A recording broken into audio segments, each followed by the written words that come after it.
Chapter 868. However, under the current circumstances, Suda knew that the so-called rising of the Eastern Mountain was nothing more than a dream. Based on what Fan Yuhai had done to him, he hated him, and Fan Yuhai knew this as well. Fan Yuhai would definitely not let him live. The only reason he was still sitting on the horse was because he was still useful. As soon as Suda appeared, the cavalry opened up a path for him, allowing him to easily reach Fan Yuhai's side. Following this, the devil's voice sounded in his ears, "Go and shout, tell them to put down their weapons and surrender with the identity of the Khan. Otherwise, it would be tantamount to betraying the entire Mongol tribe, and they would be killed without mercy. Don't think about playing any tricks, otherwise, I can guarantee that you will die miserably. Go." There was a smile on his face, but his words were incomparably vicious. When Suda heard this, he couldn't help but tremble. This person was a devil, and it was because of his existence that the Mongol tribes in the north of the Gobi Desert had been killing each other. Under the intense internal friction, the originally prosperous Gobi Desert Mongol tribes had suffered a huge drop in strength. He had never treated the Mongol cavalry as his brothers. He had only treated them as killing weapons in his hands. If such a person were to rule over the entire tribe, it would bring about disastrous consequences. The entire tribe might even fall into a state of eternal damnation because of this. This was what Suda was thinking, and it was also the conclusion that he had come to after these days of analysis. Hearing his reminder, Suda nodded and rode his horse forward. He stopped about 40 meters away from Jianghu. At this position, Suda could even feel a few crossbows pointing at him. If he dared to charge forward, he would immediately become a porcupine. Suda would not do such a risky thing. He did not think that he would be safe just because he had escaped to Sahaba's side. Sahaba was also a hungry wolf, and if there was a chance, he would also viciously take a bite out of him. Suda stopped his horse and looked up at the grassland sky. For some reason, at this moment, he felt that the sky was so blue, so clear, and so beautiful. However, all of this beauty was about to leave him. In his heart, he knew that this might be the last time he saw the blue sky of Mongolia. Longevity heaven, wait for me. Your believer is coming for you. Suda, who was looking up, suddenly seemed to have changed into a different person. His fatigued look had completely disappeared, and his eyes shone brightly as he looked at the tens of thousands of Mongolian cavalrymen. Suddenly, he shouted out, "Warriors, you are the pride of our Mongolian tribe, and you are the future of our tribe. Now, as the Khan, I order you for the last time. Kill this devil behind me who is eyeing our foundation. Kill Fan Yuhai and avenge your dead brothers and loved ones. Kill." Ah! Suda, who had just raised his arm, suddenly felt his back tighten. Then, a few more arrows landed on his body at the same time. Due to the arrows, his strength was rapidly draining away. Is it finally going to end? Suda asked himself, but there was no pain on his face. Instead, there was a slight smile on his face. It was a smile of someone who had completely let go of everything and was completely relaxed. His life was finally coming to an end. But at the last moment, he exposed Fan Yuhai's wild ambition. It could be considered as his last contribution to the Mongolian tribe in the north of the Gobi Desert. He did not lose his dignity as a Khan. Longevity heaven, I'm coming. The Khan of the Mongolian tribe of Gobi had his life ended just like that. It also marked the end of an era. Suda was dead, and one of the arrows was from Fan Yuhai, who was 40 meters behind him. He did not expect that this old man would be so fearless of death. He dared to say such words at the end. These words had greatly shaken the morale of his troops, and could cause him to fall into eternal damnation. On the other side of the camp, Sahaba was laughing so hard that he could not close his mouth. Originally, he was still thinking about how to deal with Suda after this victory. He would definitely not allow such a person to step on his head, so killing this person was something that had to be done. The difficult part was how to kill him silently, and not have anything to do with him. For this, he had given orders to many of his generals to do it secretly. Now, he did not need to think about it anymore. Fan Yuhai had done what he wanted to do the most for him. Now, he just needed to use this momentum to take the initiative to send out his troops. Warriors of the grasslands, you've all heard the Khan's final words. This Fan Yuhai is a foreign race, and his existence is a disaster for our tribe. Now, the Khan has used his life to tell us the truth. Now, let's kill this demon together. Kill. Kill. The 35,000 Mongol cavalry all roared out, and the vanguard of the 10,000 cavalry charged towards Fan Yuhai's army. Dust flew into the air, and the final battle had begun. Fan Yuhai's face was ashen. The development of the situation was completely out of his expectations. Suitor's appearance made him feel like he had smashed his own foot with a rock. But now that things had come to this, there was no point in saying anything. At this moment, he raised the saber in his hand and pointed it forward, shouting, "Brothers, let's kill together. We have more people than them. As long as we win this battle, everyone will enjoy endless glory and wealth. Here, I swear to everlasting heaven that I will never let you down. Kill." General Lu Duo took this opportunity to shout, and led the 10,000 vanguard cavalry who had already disobeyed Shangda Khan to charge forward. Fan Yuhai swore a deadly oath, and barely managed to stabilize the morale of his troops. But he knew that this was far from enough. After all, Suitor's identity was there. After being the Khan for so many years, his influence on the entire tribe must be huge. But it did not matter. As long as he could defeat Sahaba and use facts to prove everything, there was still a chance for him to turn the tables. 20,000 cavalrymen clashed on the vast grasslands. Sabers and spears clashed, drums sounded like thunder.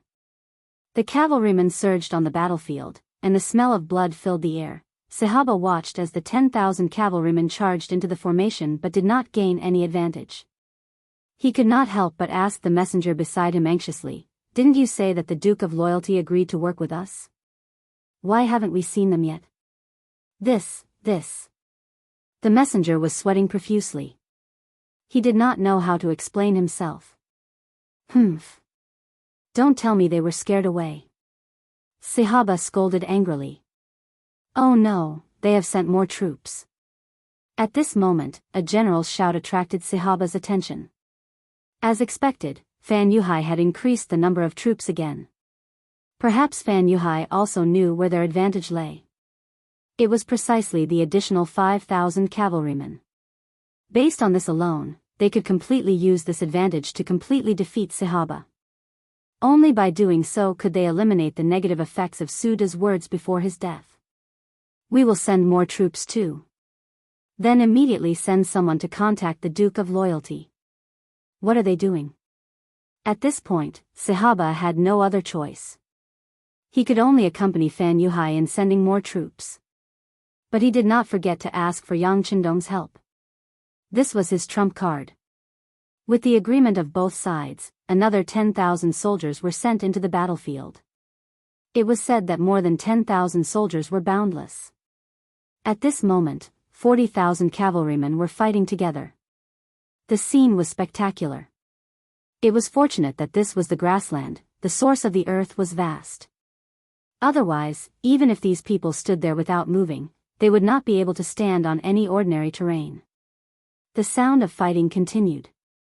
Every moment, there would be a grassland warrior falling off his horse. Every second, there would be a life lost. Human life was precious, but sometimes, it was also fragile. Just like in war, human life was always the most worthless existence. A general success was built on the death of 10,000 soldiers. Often, a victory was built on the blood and lives of countless people. It was so tragic. It could be said that those who had never fought in war would never know the preciousness of peace. True peace also required countless martyrs to pay the price of countless lives in exchange for it. At this point, as a retired Special Forces soldier, Lungzi expressed his highest respect to the martyrs of the revolution. On the battlefield, the chaotic battle continued. It had been more than 6 hours, but both sides were still locked in a stalemate. Neither side had a strong advantage. The stalemate continued. Sahaba was like an ant on a hot pan. He was extremely anxious. The reinforcements had not arrived yet. If the battle continued, he was afraid that he would be the one to lose. However, what he didn't know was that 50 miles away from them, the mercenaries were slowly making their way over. According to Yang Chendong himself, he would form an alliance with Sahaba and send troops. But when the troops would be sent was up to him. Sahaba obviously wanted to use him. He even wanted to take care of him after defeating Fan Yuhai. Since that was the case, how could he let others do as they wished? He was a person who was not afraid of things getting out of hand. So, he was quite satisfied with the delayed reinforcements. Oh, it meant that it was quite slow. Send someone to inform Sahaba that we're already on our way to the battlefield. We'll be there soon. Tell him to hold on. Riding on the white dragon horse, Yang Chendong looked at the midsummer scenery of the grassland while speaking with a relaxed expression. Yes. Instead of saluting, he immediately arranged for a scout to go ahead and report first. Beside Yang Chendong, Tiger's Mane laughed loudly. Young master, you are the one who is really watching from the sidelines. But if Sahaba were to know that while we were aiding them, we also sent people to destroy their rear rations, I'm afraid he would have the heart to kill us. Ha ha ha. Chapter 869. That's right, just now, the new direct subordinate regiment was sent out. Their target was the supply base behind Sahaba. Once they occupied that place and the news spread, the military camp would definitely be shaken. One could only imagine what kind of expression Sahaba would have. You can't blame the young master for being ruthless. They were the ones who targeted me first. Do they think it's that easy to hire us mercenaries? How can I not get some interest? Yang Chendong said leisurely as he rode on his horse. When the corps officers of the new army heard this, their hearts trembled. In the future, no one should ever think of messing with the sixth young master. Otherwise, the consequences would be very dire. Of course, they were also glad that they were the sixth young master's men and not his enemies. The army was still advancing at a steady pace. Every 15 minutes, there would be scouts coming to report the situation at the front. From this, it could be seen that Yang Chendong was still paying attention to the situation at all times. Once there was any hint of deviation from his plan, he would immediately adjust the military deployment. He walked slowly and saw that it was already afternoon. In another 2 hours, it would be evening. He looked at Tiger's Mane and asked, "How is it? How's the new army's night training? Can you ensure that the night's battle is normal?" "No problem." Tiger's Mane patted his chest and replied. "Our soldiers' meals are good and their nutrition can keep up. There are no longer any problems with night blindness. In addition to the recent assault training, although they still can't attack as freely as they can during the day, fighting at night and killing the enemy is no longer a problem." "Good, that's good. Tonight, there should be a chance for you to perform." Yang Chendong nodded happily. Now that everything was ready, all he had to do was wait for the sky to turn dark and he would charge into the battlefield and show off his skills. However, as the saying went, plans can't keep up with changes. Just as Yang Chendong led the army to the battlefield, a scout suddenly reported that a third force had suddenly charged into the battlefield. There were at least 10,000 cavalrymen and they were attacking Fan Yuhai together with Sahaba. Now, this famous general was forced to send another 10,000 cavalrymen to the battlefield to stabilize the situation. A third force? Who is it? This change was out of Yang Chendong's expectations. He didn't think that anyone would join the battle at this time. Before the outcome of the battle was decided, who would be so stupid to do something that would not benefit them? "I don't know, we're still investigating." The scout shook his head, he couldn't answer this question. "Investigate again." Yang Chendong's expression became much more serious. While he dismissed the scout, he also ordered the army to speed up some things. The sudden change had disrupted his plans. He had no choice but to arrive at the battlefield ahead of time. Only in this way could he deal with the changes by remaining unchanged. Fortunately, not long after, the scout brought back new information. The situation of the new force that had joined the battlefield had been clarified. It was Princess Tuoya. It's her. When he heard the news, Yang Qindong's expression quickly became as calm as before. He said, she must have wanted to save her father. Unfortunately, Fan Yuhai's movements were too fast. She was still a step too late. This. Sixth young master, if this is the case, I'm afraid that Princess Tuoya will risk her life against the enemy. She only has 10,000 cavalrymen. If placed on the battlefield, she won't be of much use. Besides, with Sahaba's character, he will definitely treat her and her cavalrymen as cannon fodder. You see. Beside him, Shibi also considered the seriousness of the problem. That's right. Yang Qindong nodded his head. In his plan, Tuoya had nothing to do with this battle. This woman was prepared to be dealt with at the very end. However, since the battlefield had changed, he also had to change accordingly.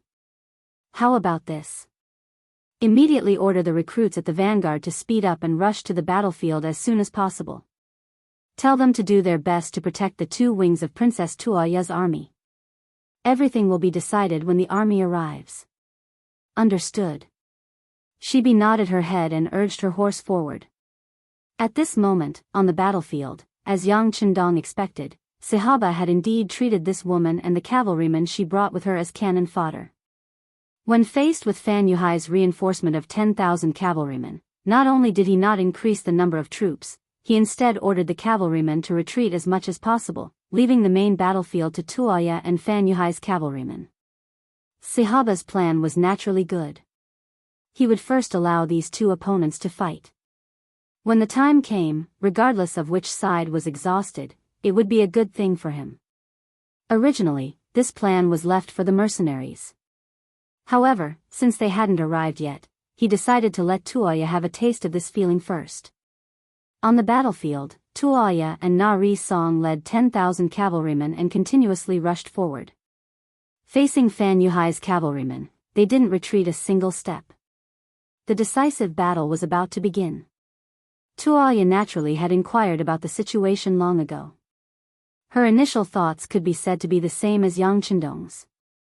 Both of them wanted to take advantage of this dogfight to make their move. If they could use this opportunity to rescue Sud Khan, that would naturally be the best thing to do. No matter how much she thought about it, she didn't expect Sud Khan to stop enduring at the final moment. Not only that, he even angered Fan Yuhai with his words and was shot to death on the battlefield. When Tuoya, who was also several tens of li away, learned of this misfortune, she almost fainted.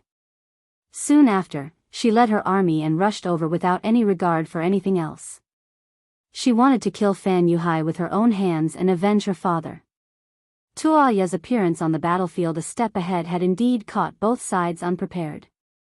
It was just that one side was endlessly happy, while the other was cursing his bad luck. Brandishing her blade, she charged forward on the battlefield like a man. Tuoya, who had been practicing horsemanship since young and even had several masters, indeed had the side of a woman. After just a few charges, she had already lost 3 cavalrymen. However, she still didn't feel tired and continued to charge forward on her horse. Even if she wanted to kill, the number of cavalrymen under Fan Yuhai's command was too great. A total of 30,000 cavalrymen had been sent out. Even if there were some casualties, the remaining number wasn't something Tuoya could compare to. Coupled with Sahaba's intentional retreat, Tuoya's army was already very close to being surrounded. Princess, that son of Ab**tch Sahaba has retreated his army behind us. We are about to be surrounded. Na Ri Song brandished his blade and cut down another cavalryman. He then came to Tuoya's side and spoke with a slightly nervous tone. It's fine. In this matter, we have the same goal as Sahaba. As long as we are really in danger, he will definitely save us. He only wants to exhaust us, not eliminate us. So tell the brothers to just charge forward. Tuoya's face didn't reveal the slightest bit of fear. At this moment, the hatred for her father's death had already filled her heart. She even had the will to die and only thought of killing Fan Yuhai.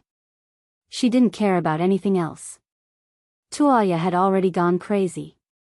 Na Risong could only shake his head and smile bitterly when facing such a princess. He then said to the bodyguards beside him, "No matter what, we have to protect the princess's safety. If it really doesn't work, we will kill our way out." Understood. The other bodyguards nodded in agreement. They then guarded Tuoya's left and right so that she wouldn't be disturbed and wouldn't have to worry about the safety of the flanks. Even though the protection was already very thorough, Tuoya's army still started to suffer large-scale casualties in the face of Fan Yuhai's army that was at least twice their size. When the military strength was inferior and the combat strength was equal, the side with more people would usually have the advantage. Charge. Just as Na Risong was about to consider whether or not they should retreat and forcefully leave with Princess Tuoya, another cavalry troop appeared not far away. Looking from afar, their uniform military green uniforms were like a green sea as they charged toward the center of the battlefield.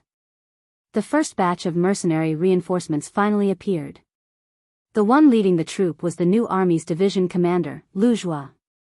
All of the 6,100 men under him moved out and rushed over. The first lineup was the new army division. This was Yang Chendong's idea. He didn't want Sahaba to see through his real situation. The first army to be sent out was also the weakest. The new army division appeared. They didn't adopt the strategy of fighting at the tip of the arrow. Instead, they maintained a cavalry formation with 400 men in a battalion. They scattered the cavalry that Fan Yuhai had arranged on the periphery and rushed into the formation, arriving at Princess Tuoya's side. Then, the army slowed down and maintained contact with each other, protecting the princess's safety. "It's the mercenaries." When he saw these special military uniforms, Na Risong recognized their identity. But what he didn't expect was that they actually came to protect the princess.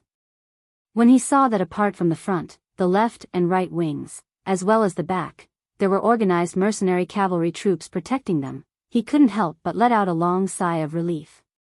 Naturally, Princess Tuoya also noticed the newcomers. At first, she still held her blade horizontally in front of her, assuming a defensive stance. From a certain perspective, she and Yang Chendong were still enemies. Who knew if they would attack her when they appeared? The battle situation changed once again. When Fan Yuhai saw this from the rear, his expression became even more unsightly. Originally, he was still very confident in dealing with Sahaba alone. Even if Princess Tuoya's 10,000 men were added, he still wouldn't be afraid. After all, this kind of allied army wasn't united, so there was a chance to break them down one by one. But now, the sudden appearance of the mercenary army made him feel an enormous pressure. Others didn't know about the strength of the mercenary army, but he had experienced it a long time ago. He was a witness to the destruction of Jianghu. It was also at that time that he became an orphan and began to wander the world. Now that his old enemy was in front of him, Fan Yuhai really wanted to fight to his heart's content and avenge the enmity of that day. But in the end, reason won over impulse. He didn't have the confidence to fight 1 against 3. Pass down the order. Slowly retreat. Do your best to leave the battlefield and look for an opportunity to fight again. Chapter 870. Fan Yuhai was still able to see the big picture. When he realized that the situation wasn't good, he didn't waste words or think too much. All he did was to protect himself. When Sahaba finally saw the mercenary reinforcements appear, he couldn't help but be overjoyed. This was a chance to deal a heavy blow to the mercenaries. He quickly ordered his cavalry to retreat and watch the battle from the sidelines. Before he could give the order, he suddenly realized that Fan Yuhai's cavalry was retreating frantically, wanting to leave the battlefield. How could Sahaba let that happen? If he couldn't take down this powerful enemy today, it would be even more difficult to find such an opportunity in the future. Send 10,000 cavalry to the enemy's flanks. No matter what, we can't let them escape. The rest of you, charge with me. Sahaba finally made the decision to charge with the entire army. In his eyes, the mercenaries and Tuoya were far less of a threat than Fan Yuhai. Sahaba's entire army moved out. The cavalry that had just retreated once again charged onto the battlefield. They attacked together with Tuoya and the mercenaries, chasing after Fan Yuhai's army for a long time. With the three parties joining forces, the pressure on Fan Yuhai's army, which originally had a slight advantage, increased greatly.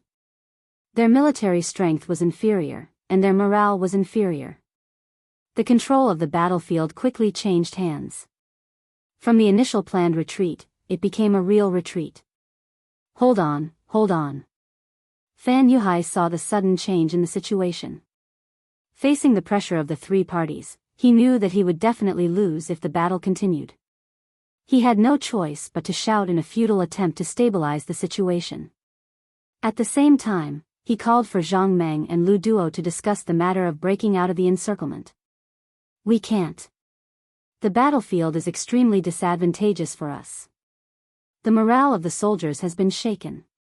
If we continue fighting, we will definitely lose.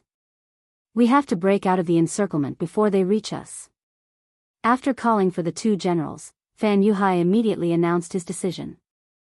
All right, we will break out of the encirclement. Although they were unwilling, they no longer had the right to choose. Fortunately, they had been prepared for this. The 5,000 cavalry that Fan Yuhai had with him from the beginning had been used as a backup. Now was the time to put them to use. Under the lead of the two generals, Zhang Meng and Lu Duo, the 5,000 cavalrymen once again began to flee. Once upon a time, Fan Yuhai had relied on these people to successfully slip away from the eyes of the mercenaries.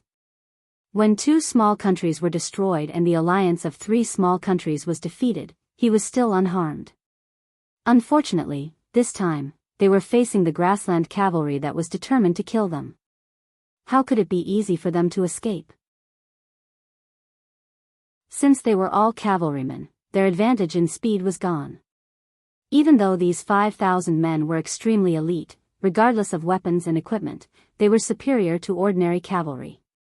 However, when faced with Tuoya who was bent on vengeance, Lu Zhuo who had received his orders, and the Sahaba army who wanted to eliminate this calamity, they only managed to charge out for less than a li before they were entangled again.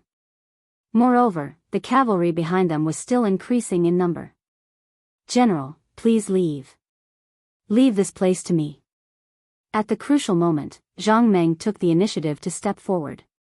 He led 3,000 cavalrymen to bring up the rear, blocking off the Mongol pursuers behind them. Take care of yourself. Lu Duo, let's go. After saying such a meaningless sentence, Fan Yuhai turned around and left. In his eyes, the life and death of others were never important. The most important thing was whether he could survive or not. Zhang Meng stayed behind, using his body to block off the three armies. He used his flesh and blood to build a great wall, fighting to the death without retreating an inch. He created layers of obstacles for the three armies, angering Tuoya so much that she screamed crazily. However, there was still no trace of him. Even though the recruits trained hard, most of the soldiers lacked battle experience. Facing Zhang Meng and his elites, they could not exert much strength. This scene was seen by Sahaba who was following behind them. It was said that the mercenaries were strong, good at fighting, and had excellent equipment. Especially their commander, Duke Zhongdan, who was well versed in the art of war. It was difficult for him to lose. However, when he saw it for himself, Sahaba's heart was completely at ease. He did not know about the others, but at the very least, the strength of the mercenaries in front of him was very ordinary. There was still a large gap between their strength and his estimation.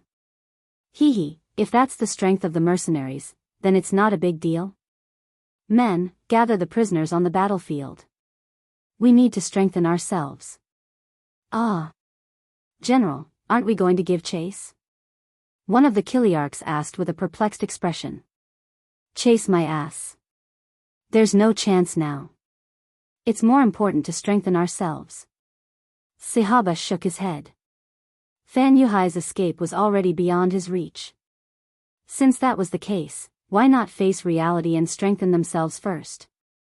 With the order given, Sahaba's army stopped chasing and started to surround the Mongol cavalry that Fan Yuhai had left behind. With the pressure in front of him reduced, Zhang Meng had finally completed his mission and created enough time for Fan Yuhai to leave. However, after a bitter battle, he did not have many soldiers by his side.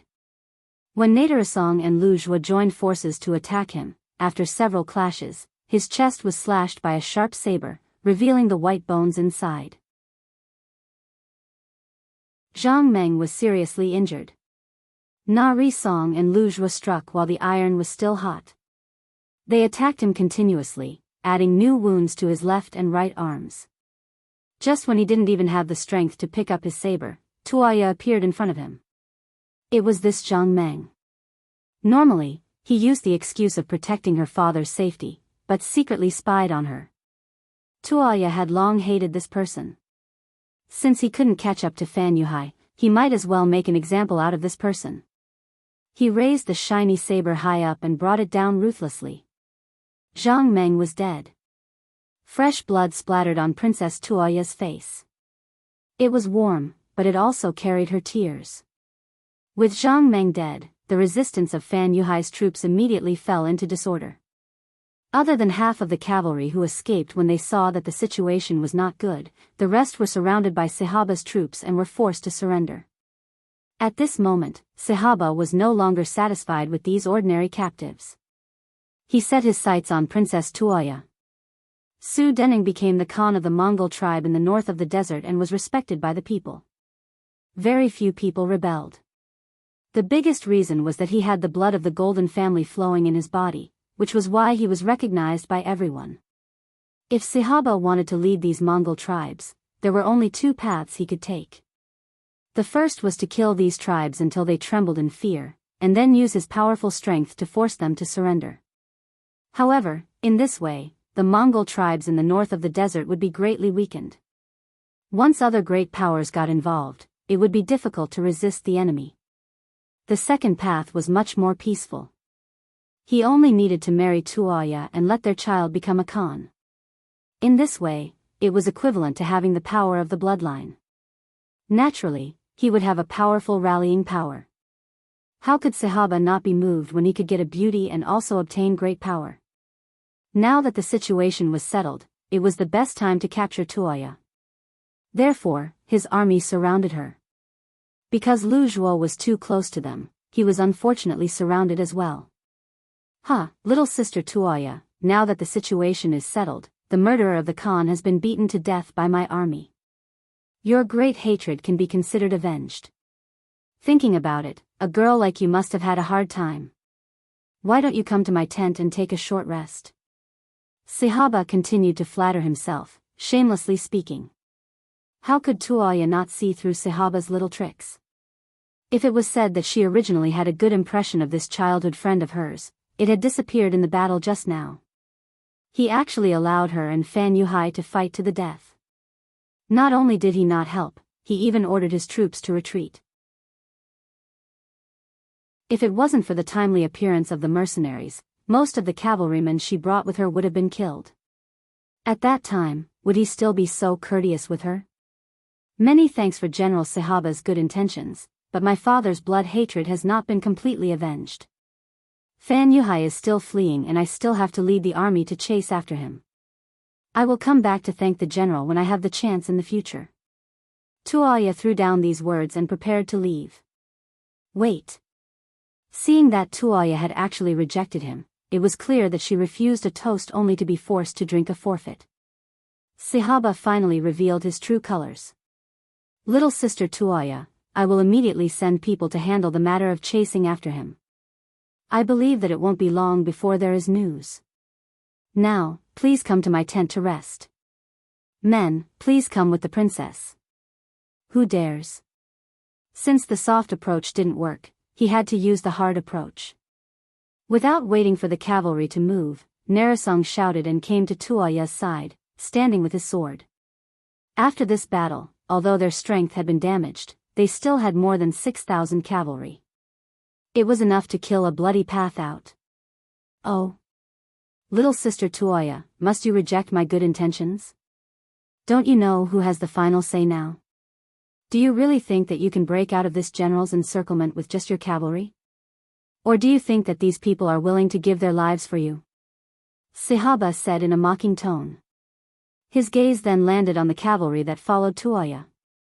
I don't care what you have done before, but now, I want to take the princess as my wife. As long as you don't stop me, no one will do anything to you. Think about it, you are just ordinary soldiers. Is it worth it to give up your lives for a fallen person? Suda Khan is already dead. Who can see your loyalty? Sahaba did indeed have some ability. He knew the importance of people's hearts. At this moment, when he suddenly said such words, the situation suddenly changed. The cavalry that was brought by Tuoya and Narasong all had complicated expressions.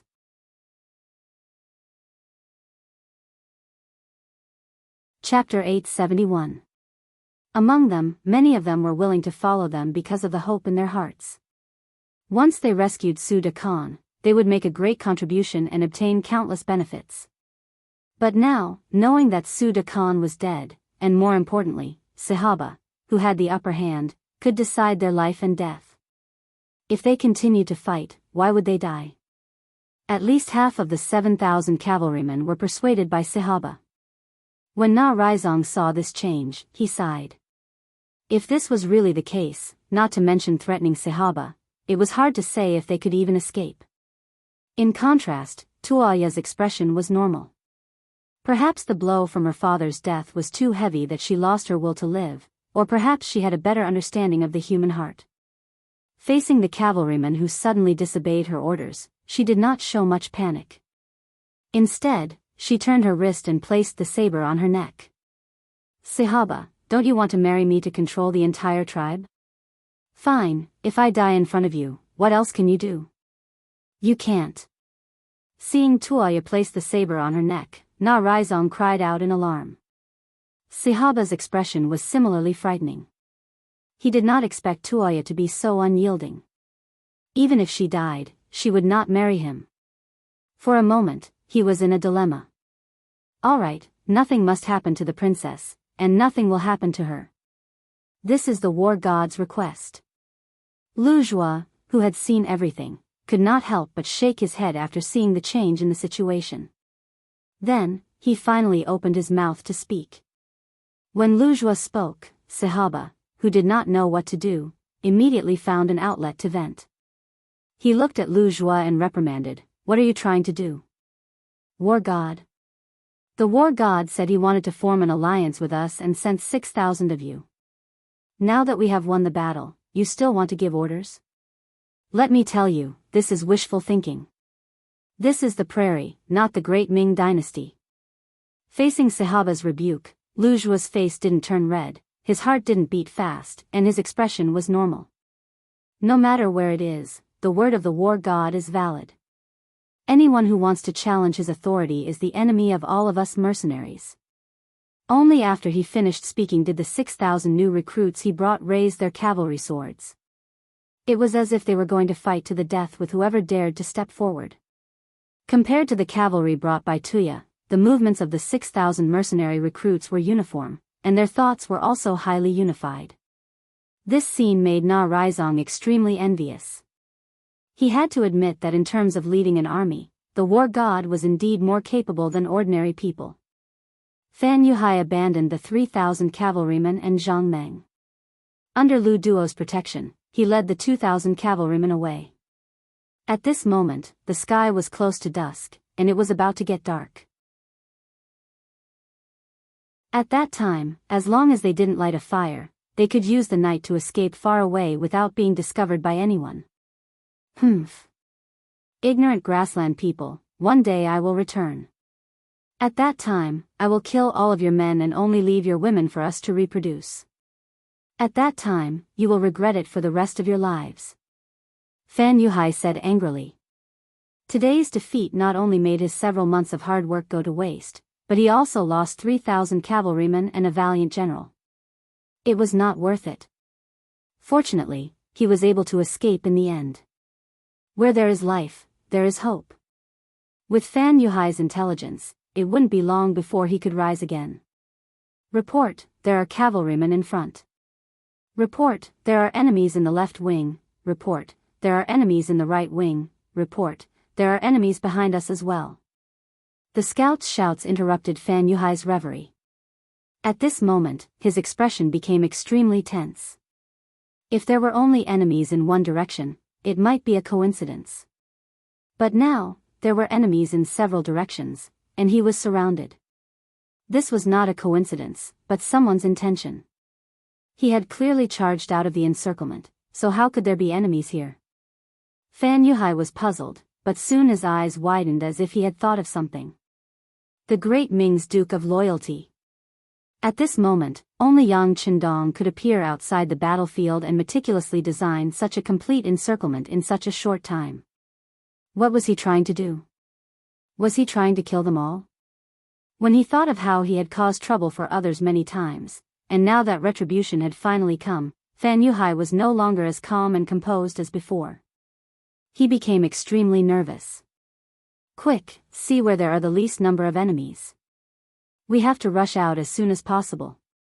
He still had 2,000 cavalrymen under him, and this was where his confidence came from. As long as they rushed out in time, they could definitely kill their way out. Once they escaped, the vast grassland would be like birds flying in the sky. The scouts were faced with questions, but they could not answer. They were too far away and could only see the shadows of the cavalrymen. As for which direction had the least number of enemies, they really did not know. After glaring angrily at the scouts, Fan Yuhai quickly made a decision to head west. That was the deepest part of the grassland, and it was also the most likely place to avoid all enemies.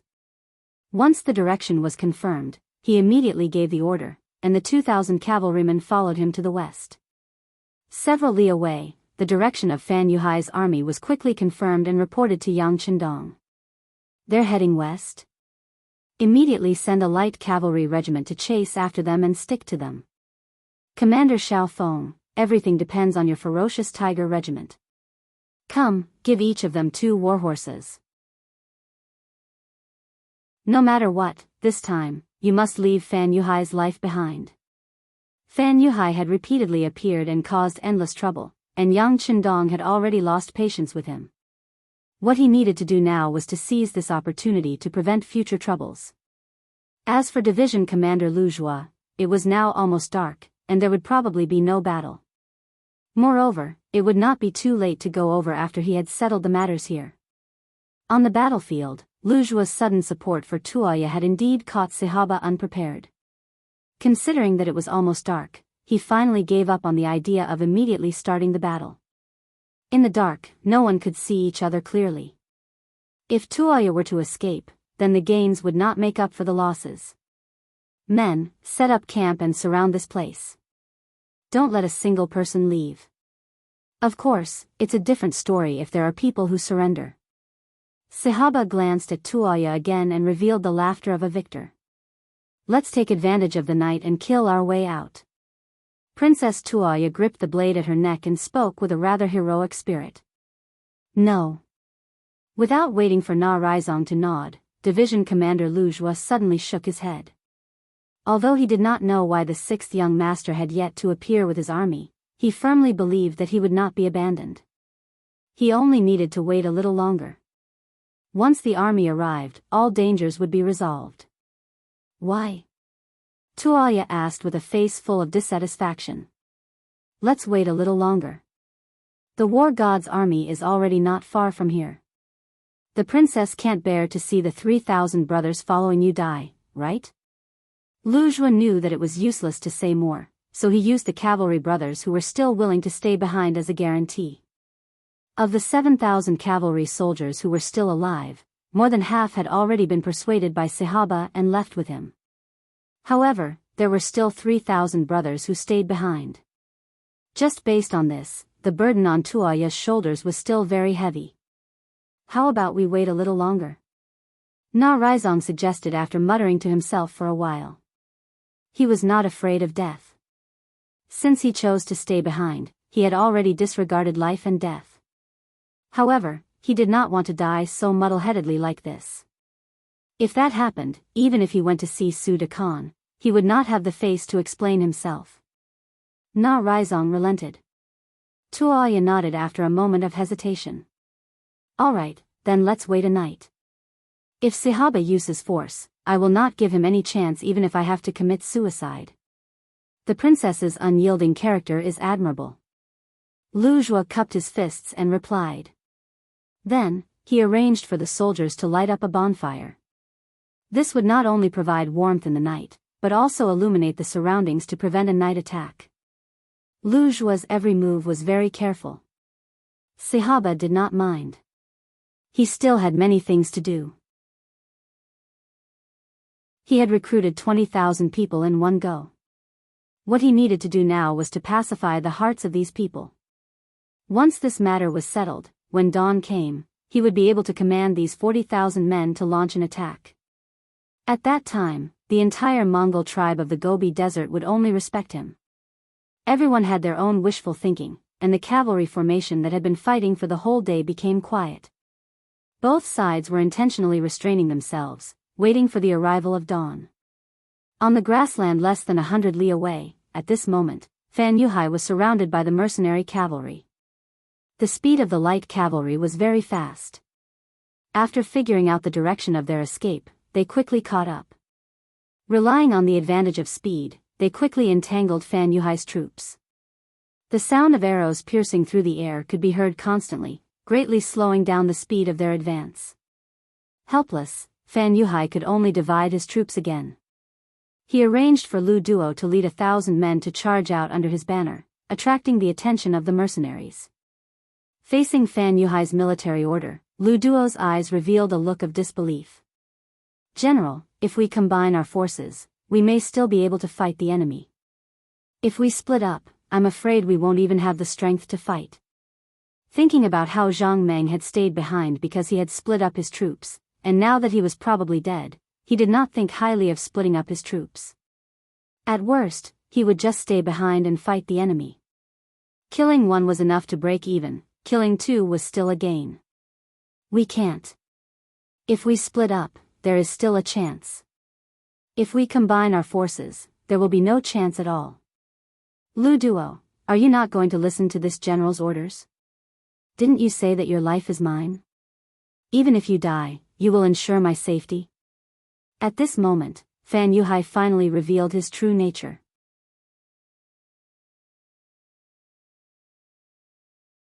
Chapter 872. Okay, I'll split up.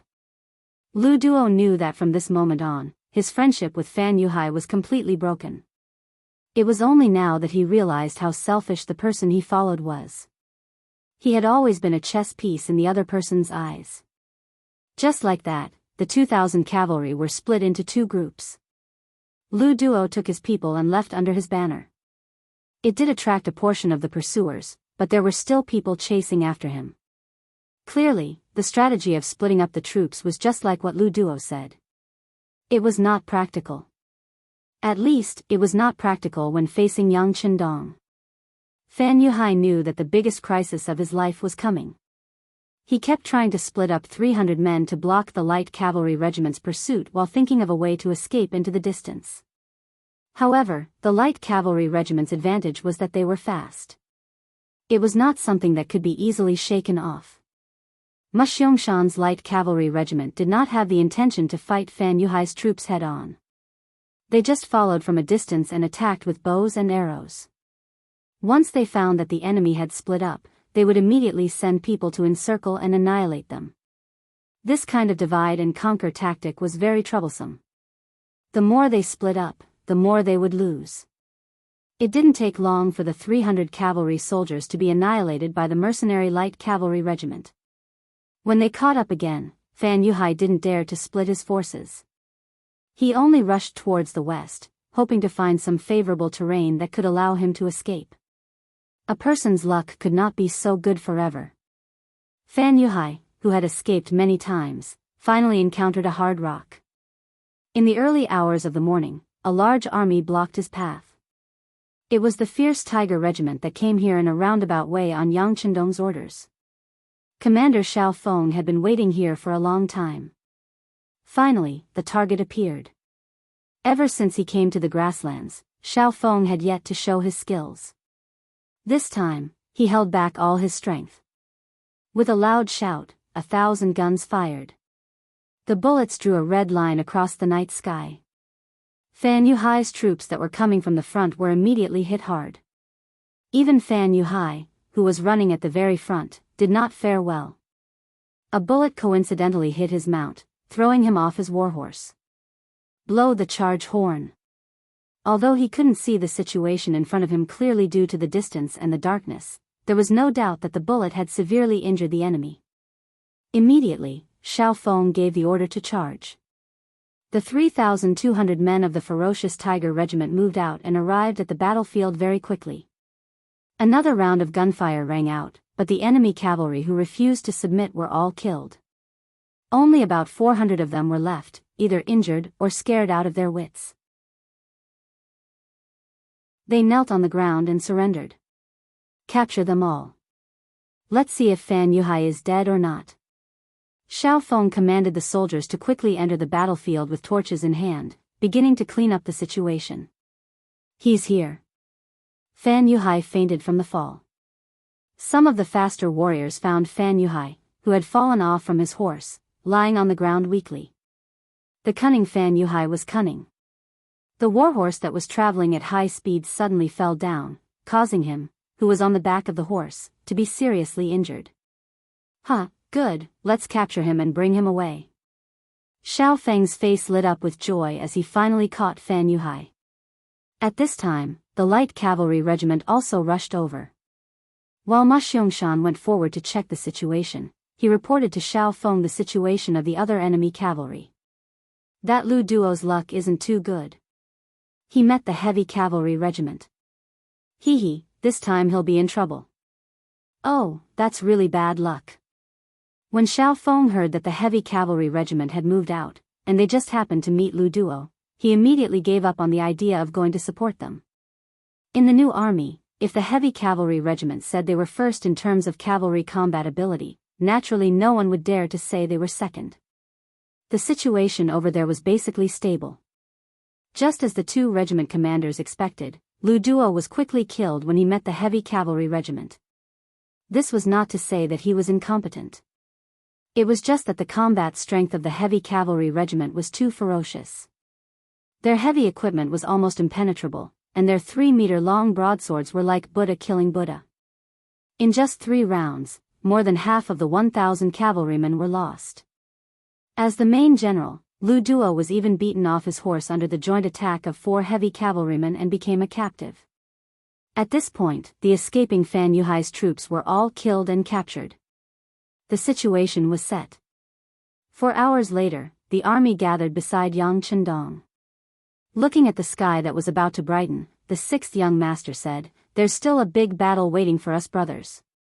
Everyone, work hard. As long as there's a battle to fight, even if we don't sleep for a few days, it's not a problem." Tiger's mane laughed out loud. His words immediately attracted many voices of agreement. Following which, the main force of the new army and the fierce Tiger Regiment all gathered together and rushed towards the main battlefield. On the horizon, a red sun slowly rose. After a busy night, the harvest was not small. After talking to countless surrendered generals, Sihaba also walked out of the main tent. At this moment, he was very satisfied and had great ambitions for the future. In a single night, most of the surrendered generals recognized him as the future Khan of the Northeast Mongolian tribe. Although there were some people who were reserved and waiting for the best offer, they still didn't express their opinions. However, Sihaba was extremely confident. As long as he eliminated the mercenaries and Na Risong's troops today and married Princess Tuoya, it would be equivalent to having a righteous identity. At that time, no one would be able to stop him from ascending to the position of Khan. Pass down the order. Light a fire and cook. Let the brothers eat their fill first, then we can kill. Ha ha ha. Sihaba, who was in a good mood, laughed loudly. He had the appearance of an unparalleled hero. The army began to cook. The fragrance of the dishes filled the air. There were even people who drank wine in advance to celebrate. It was extraordinarily lively. In comparison, Tuoya, Luzhua, and Na Risong, who were surrounded in the center, became much quieter. Being surrounded in the center, there was no way for them to use their cooking utensils. They could only eat the dry rations they brought with them. This made the expressions of the remaining 3,000 Mongolian cavalrymen not look very good. However, the new recruits who were also eating dry rations did not show any signs of falling morale.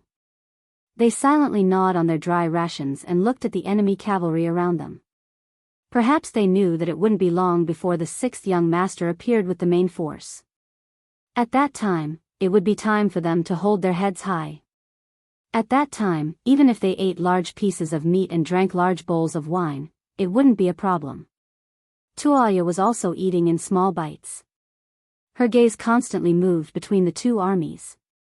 Na Ri-song, who was at the side, moved in front of her.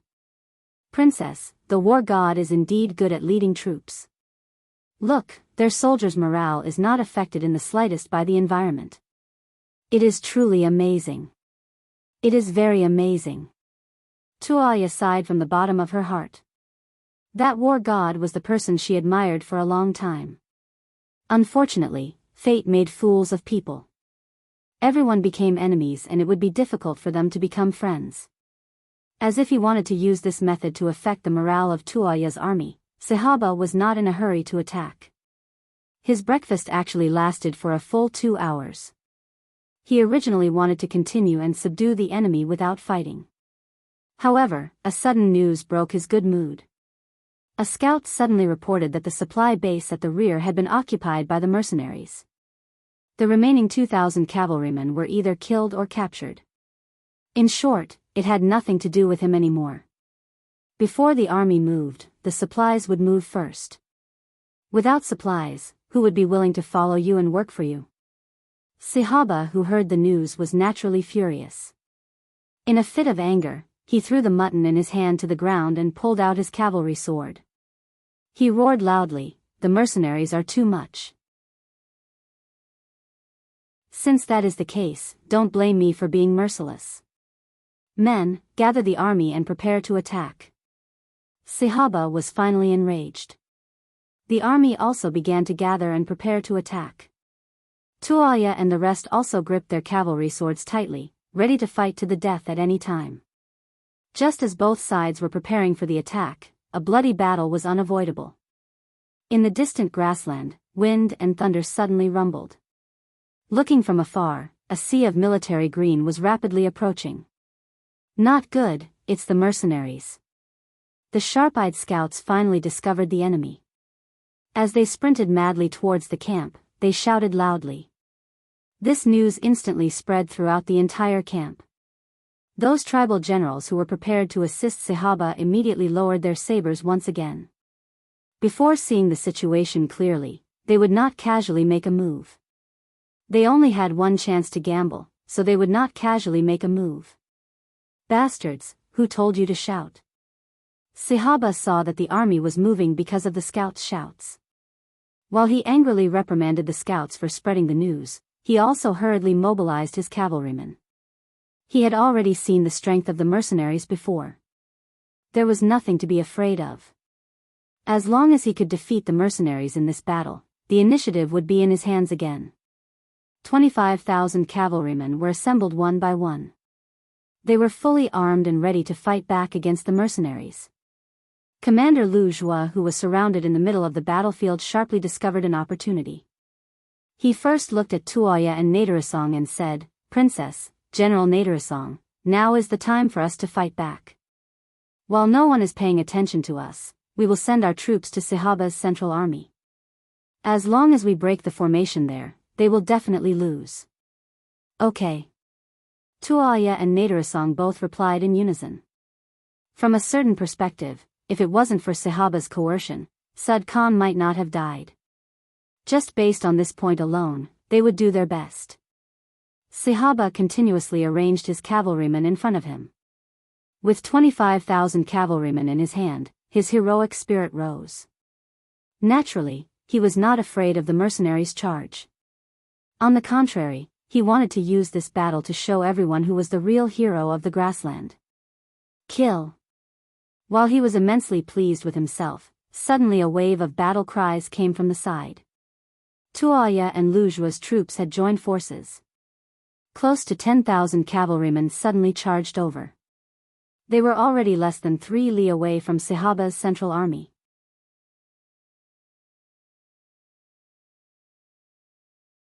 Chapter 873.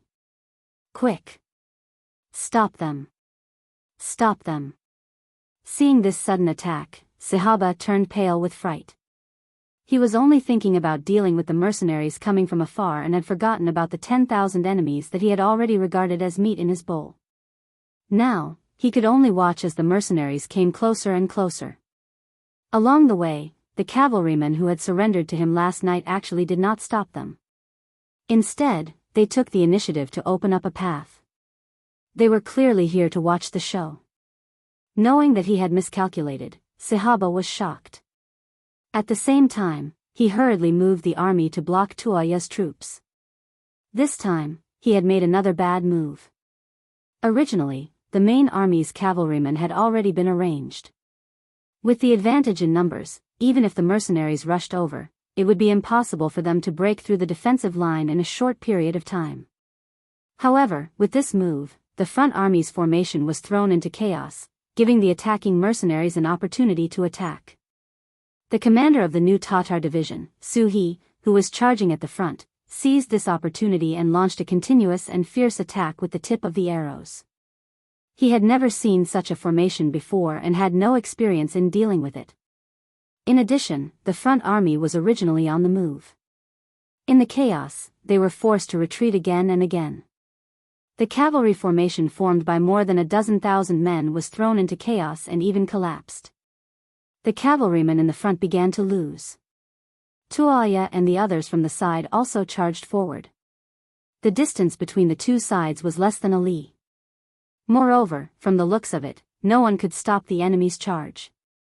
When the situation was far from good, Sahaba made an even more foolish decision. He turned around and fled. For the sake of preserving his own life, he completely disregarded the 20,000 plus soldiers and 20,000 surrendered soldiers. He turned around and left the battlefield with only a few dozen of his personal guards. With the protection of the arrow tip formation, Division Commander Suhi quickly broke through the formation and rushed to the front. He saw the scene of someone fleeing. At this moment, General Narisong's shout rang out. Sahaba has already fled. Who are the rest of you still fighting for? Why don't you dismount and surrender? You can still live. Narisong's shout reverberated throughout the battlefield, causing the already chaotic enemy troops to become even more chaotic. Many of the enemy cavalry had already stopped their actions of urging their warhorses, instead standing in place and hesitating. Suhi noticed the change in the situation and immediately came up with a plan. He got the soldiers around him to shout along with him. Sebaha's grain collection area has been occupied by the mercenaries. He's finished. Any cavalry who still wants to follow him will face the situation of starvation. Everyone, make your own choice. The cavalrymen, who were already at a loss, quickly urged their warhorses to stop when they heard that there was no more rations. They stood there, not knowing what to do. A huge battle that was supposed to happen was stopped just like that. Taking advantage of this opportunity, the ferocious Tiger Regiment was the first to arrive. Countless black muzzles were raised, and anyone who made any strange movements was killed without mercy. In a short period of time, at least 100 riders were killed. The situation on the battlefield became extremely quiet. Although the guns were limited, and it was impossible to kill more than 40,000 cavalrymen present, no one wanted to be the first to stand out. An unimaginable scene appeared. The battlefield was so quiet that it was frightening. Yang Chendong was riding on the white dragon horse, waiting for the bloody battle ahead. Yang Si, who was holding a telescope to observe the situation on the battlefield, suddenly shouted. Young master, a few dozen riders have escaped. It looks like they want to enter the depths of Mongolia. Escape? Without orders, who can escape? Tiger's mane, let Ma Xiangshan go and capture them all. Yang Chendong snorted. If too many enemies escaped, reaching tens of thousands, he would be unable to do anything. But only a few dozen riders escaped. That was absolutely not allowed. Xiangshan's light cavalry once again jumped into the formation and chased after the escaping Sahaba. Yang Qindong did not pay attention to this small matter. Instead, he looked at the battlefield that suddenly became quiet and frowned. Then he said with relief, "It looks like the situation on the battlefield is better than we expected. Since that is the case, let's set out and meet these grassland heroes." The situation of this battle far exceeded Yang Qindong's expectations. It was originally a bloody battle, and Yang Qindong was even prepared to lose 2 of his forces. Only when he arrived on the battlefield did he realize that the situation was far better than he expected. Pass down the order. Before Sahaba is captured, no one is to act rashly. Otherwise, the war god's guns will not have eyes. Knowing that at this moment, he had to use a thunderous and forceful method to intimidate everyone, Yang Qindong immediately said without any trace of politeness. He left behind some to pacify everyone. He also made it clear that as long as they did not act rashly, no matter what the final result was, the mercenaries would not act against them. This was the war god's promise. After doing all this, he walked to Tuoya's side. "Princess, if you trust my character, can you come with me over there to talk?" Seeing Yang Qindong again, and not the person who lazily sunbathed by the stream, Tuoya's heart could be said to be filled with all sorts of emotions. "Okay, I trust the war god's character. Please lead the way." Na Risong was not at ease with the princess's safety. He brought a dozen elite soldiers to follow behind Yang Qindong and came to the new army reconnaissance camp 2 li away. There were already several large tents set up here. Seeing Yang Qindong come, Battalion Commander Ding Shan came early to greet him. "Battalion Commander Ding, bring Fan Yuhai and his brothers over." Yang Qindong said, then smiled at the shocked Tuoya and gestured for her to come over. Fan Yuhai was captured by the war god? Tuoya only came back to her senses after a long while, her face full of disbelief. "That's right, it was also my luck. He just happened to run into me when he was escaping, so I took care of him in passing. To tell the truth, although I was enemies with Khagan Suda before, I also respected the Khagan's character. Even if there were casualties in a battle, it was inevitable. However, a despicable person like Fan Yuhai, who used house arrest and threats, was truly shameful. For such a despicable person, I would be more than happy to kill him. However, considering that the princess might hate him even more, I resisted the urge to act and let him stay. Now that he is there, if you want to kill him or cut him up, the princess can do whatever you want." Yang Qindong spoke righteously. At this moment, his body was shining brightly, as if it could make people forget that the reason Fan Yuhai had placed Suda under house arrest was because he had sent people to behead him. Speaking of which, Yang Qindong really didn't need to feel guilty. As an enemy on the battlefield, it was always either you die or I die. Not to mention, it was basically Khagan Suda who had provoked him several times. He had only retaliated normally and suffered a gunshot wound. That was because his skills weren't as good as Khagan Suda, so he couldn't blame Yang Qindong.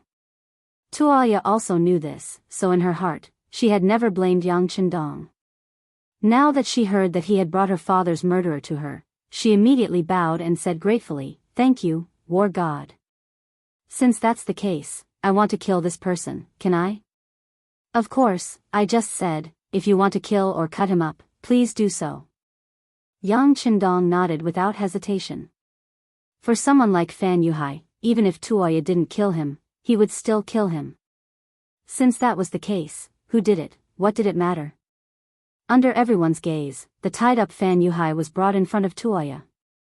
Because he had fallen off the back of the horse, his face was covered in dirt, and there was a bloody scratch on his face. When people looked at him, he no longer had the appearance of being able to predict everything. Instead, he appeared to be in a very sorry state. Fan Yuhai, who was brought out by 2 mercenaries, raised his head and saw Tuoya walking towards him with a curved horse. His usually calm face finally revealed a look of fear. He, who had been silent all this time, finally shouted at this moment, "Duke of Loyalty, you can't do this to me. I'm very smart, and you know my ability. How about this, let me go, and I'll be willing to serve you forever. From the moment he was captured until now, Fan Yuhai had been very calm. It was all because he was confident in his ability.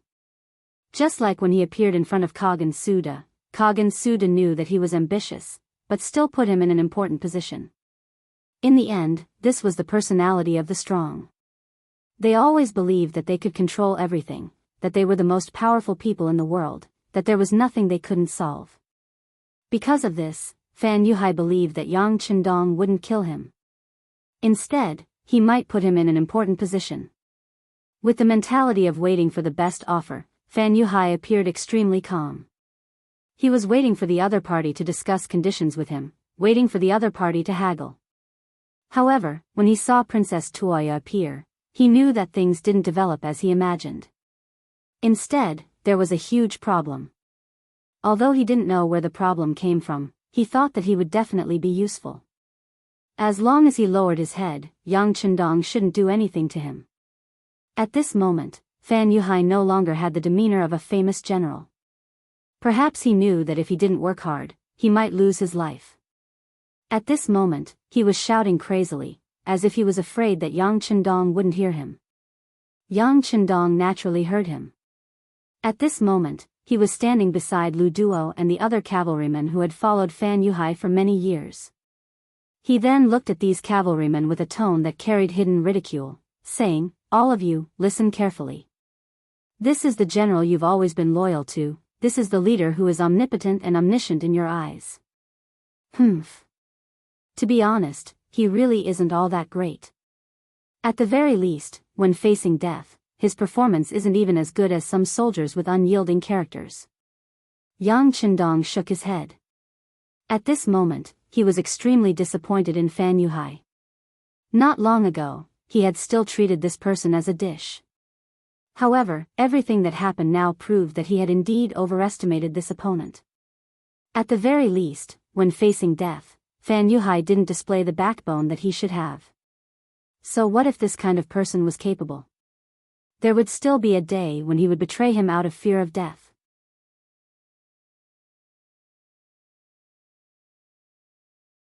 Chapter 874. Duke of Loyalty, you won't kill our general, right?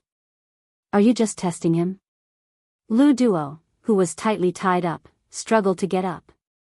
Even though there were two mercenaries who wanted to hold him down, he still managed to break free from their obstruction and jump toward Yang Chendong while shouting, "I know you. You're called Lu Duo, and you can be considered a fierce general. To be honest, a person like you following Fan Yuhai is like casting pearls before swine. Your general has angered me time and time again, so he must be killed. It's useless for anyone to plead for mercy. On the other hand, if you want to live, you can loudly beg for mercy. Perhaps I will give you a way out." Yang Chendong, who was already far away, suddenly stopped and then turned around to look at Lu Duo. After saying this, Yang Chendong did not wait for Lu Duo to reply. He had already turned around and walked toward Fan Yuhai, who was kneeling and begging for mercy. At this moment, Tuoya was already prepared to raise her blade. However, she felt that someone was walking toward her from behind. She habitually turned around, and when she saw who it was, she frowned and asked, "What? War God, are you going back on your words? What a joke. I already said that you can punish this person however you want. Even if you let him go now, I won't say no. You can do whatever you want." Yang Chendong shook his head and then walked past the kneeling Fan Yuhai. This person was indeed capable, but unfortunately, his character was too bad. Moreover, he was born with a rebellious nature. He would definitely not put this kind of person in an important position. Yang Chendong walked away. Behind her was still Fan Yuhai's horse shouting. However, it quickly quieted down. Tuoya raised her blade and a large head flew into the air, ending the life of the so-called Jiaoxi kingdom's famous general. Fan Yuhai was killed just like that. Tuoya was finally no longer nervous. She squatted on the ground and cried bitterly. It was still Yang Chendong who walked over and handed over his handkerchief. "Wipe it. The dead cannot be brought back to life. If Suda Khan's spirit is still alive after his death, He should be very gratified now. He took the handkerchief from Yang Chendong. Tuoya's cries became even louder. Yang Chendong didn't try to persuade her. This should be the last chance for a daughter to vent. Sometimes, crying was better than holding it in. She cried for another quarter of an hour. When Tuoya's eyes were swollen, she stood up with the help of General Narisong. Then, the general's voice sounded by her ear. Princess, the Khan's vengeance has been avenged. Sahaba has also been defeated. The situation in the grasslands is gradually becoming clearer. I wonder if you have any thoughts. Then the general must have something to say. I'm listening. Tuoya, who had gradually regained her calmness, seemed to have matured a lot in that instant. This. Na Rizong began to stutter when he was asked this question. General Na, you are the person I trust the most now. If there's anything you want to say, just say it. Even if you say something wrong, I won't blame you because I know that you must have my best interests in mind. Tuoya said in a comforting manner. Bao Yin had died in battle. Only Na Rizong had been by her side. Even when faced with Sahaba's threat, he didn't take a step back. This kind of person was still worthy of her trust. Na Rizong seemed to be moved by these words. He nodded heavily. Princess, since this is the case, I will speak the truth. I think you should think about your own future. The Khan is dead. If his spirit is in heaven, what he wants most is for the princess to live a happy life. He hopes that there won't be any more wars in the Mongolian grassland in the north of the desert. Right now, there's such an opportunity. We should seize it. Seize it? Then the general can just say it. Tuoya is waiting to be taught. A girl will eventually have to get married. Why don't the princess marry the Duke of Loyalty? With his protection, the war in the Gobi Desert will definitely end quickly. Only in this way can we win a big development. I still remember that the princess was very envious of the people of the grasslands in the beginner city a few days ago. Now is the opportunity. Na Rizong simply said everything. As a person who was highly valued by the Khan, and as a person who had received great kindness from the Khan, he felt that he had to say these words. This was the true repayment of the Khan's kindness. Wait. Tuoya didn't expect Na Rizong to say such words. For a moment, her mind wasn't clear enough. Then the general, what do you mean? Why must I marry the Duke of Loyalty? From the bottom of her heart, Tuoya didn't dislike Yang Chendong. Even if they were enemies, it was also because of the situation at that time. Not only that, she also liked Yang Chendong in her heart. However, because of her identity, she had been suppressing this feeling in the bottom of her heart. Now that Na Rizong suddenly pointed it out and even promised to be righteous, she didn't understand why it would be beneficial to the entire Gobi Desert once she followed the war god. Na Rizong made use of this opportunity to speak his mind. Princess, we all know the combat power of the mercenaries. If we were to fight with them, what do you think the chances of winning are? I'm afraid it's not even 50%. If we don't handle it well, the Gobi Desert Mongol branch will no longer exist in the grasslands. If we are not friends, we are enemies. For the sake of the people of the grassland tribes, we should also join forces with the mercenaries. The best way to join forces is through marriage. This way, we can ensure everyone's safety. Although this is a little unfair to the princess, but from now on, the people of the grasslands will definitely be grateful to you. Moreover, the Khan also had such thoughts and wishes before he died, so. Even the dead Khan had such thoughts. I need to think about it. Tuoya shook her head and didn't make a decision immediately. Although the girls of the grasslands were more straightforward, they would still blush when it came to their own marriage. Tuoya didn't reject at the first moment, which gave Na Rizong hope. Okay, since that's the case, I'll go and talk to the war god. Princess, please wait for the good news. After saying this, Na Rizong strode away. Looking at his leaving footsteps, Tuoya wanted to ask him to stop. However, she didn't know why she opened her mouth several times, but some words just couldn't come out. Yang Chendong had already walked into the main tent. He was waiting for Tuoya to thank him, and at the same time, he wanted to tell her about the situation in the grasslands. Since the mercenaries were here and there was such an opportunity, it would be a great loss if he didn't get some benefits. According to his idea, this time, he had to reach an agreement with Tuoya. In the future, the mercenaries would own the area east of the Ianmar River and they wouldn't be allowed to cross the border. In this way, the crisis in the west of the beginning city would be completely resolved, and he would be free to do more things. After waiting for a long time, Tuoya didn't appear, but Na Raizong came to visit. He thought that maybe she was too sad, so this matter was the same as what Na Raizong said. He sat down and said to Yang Si, "Please invite Na Raizong." Na Raizong strode in and came in front of Yang Chendong. He first bowed to him with Mongolian etiquette, then raised his head to look at Yang Chendong and said loudly, "War God, our princess has decided to marry you. This is the best way for us to unite. What do you think?" Yang Chendong, who was drinking tea, spat out the tea in his mouth.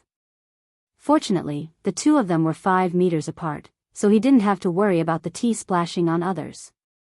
However, Yang Chendong, who spat out the tea, was still frightened. He ignored his gaffe and asked, "General Na, what did you say just now? Can you say it again?" Yang Chendong couldn't be blamed for losing his composure. This was too different from what he had imagined. "War God, I said that in order for us to unite better, if you can marry our princess, many people will be happy to see it. What do you think?" Na Raizong didn't show any anger because of Yang Chendong's loss of composure. On the contrary, he was very happy. Just from this behavior alone, this war god did not have any malicious intentions towards the princess, unlike the dead Fan Yuhai and the escaped Sahaba who both wanted to take the princess for themselves and make use of her. This time, Yang Chendong really heard it clearly, but he didn't answer immediately. Instead, he fell into deep thought. With the death of Sud Khan, the only person left with the golden bloodline was Tuoya. Perhaps this bloodline was nothing in his eyes, but in the entire Gobi Mongol tribe, she enjoyed a very high status. It wasn't an exaggeration to say that whoever had Tuoya's support would have the orthodox status. At that time, anyone who dared to provoke them would be regarded as a rebellion. From this point of view, if he could take Tuoya as his wife, there would be a lot of benefits. Moreover, this girl was indeed very beautiful, especially her big breasts which were very majestic. However, Yang Chendong had to admit this fact. Not only did he get a beauty, but he also had enough ingredients to stand on the table. Just from this point of view, marrying Tuoya would only bring him more harm than good. Many people had pursued such a thing, but they couldn't. Now, this big pie was thrown in front of Yang Chendong. It was impossible to say that he wasn't moved at all. In the end, it wasn't about the beauty, but it would be very helpful to his future career. Wasn't the reason why Yang Chendong captured Fan Yuhai and sent him to Tuoya to be dealt with? It was also for the safety of the west side of the beginning city. Once he married this girl, the situation in the west side would be stable. This would play a great role in promoting the development of Yang Xia's forces in the grassland. In fact, this move could save a lot of time and a lot of manpower. There were too many benefits, and it was impossible to refuse. Yang Chendong quickly made a decision in his heart. When he looked at Na Raizong, his expression became much more serious. Princess Tuoya is a good girl. It's naturally a blessing to be favored by her. But when Na Raizong heard Yang Chendong's words, a smile appeared on his face. He rushed over because he believed that Yang Chendong would agree with his idea. After all, this was a great thing. However, when he heard the word "but," he was still stunned. He was a little puzzled. Could it be that this war god would disagree?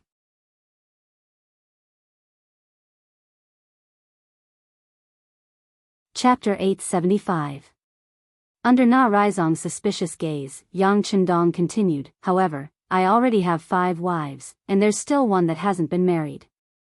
If the princess marries me, she'll be my 7th wife. Wouldn't that be too unfair for her? If the princess is unwilling because of this, I won't be angry, nor will I attack you. As long as you're willing, we can still redraw the line and live in peace. War God, as far as I know, Yuhan men can divorce their wives. You can divorce your previous 6 wives. If you do that, impossible.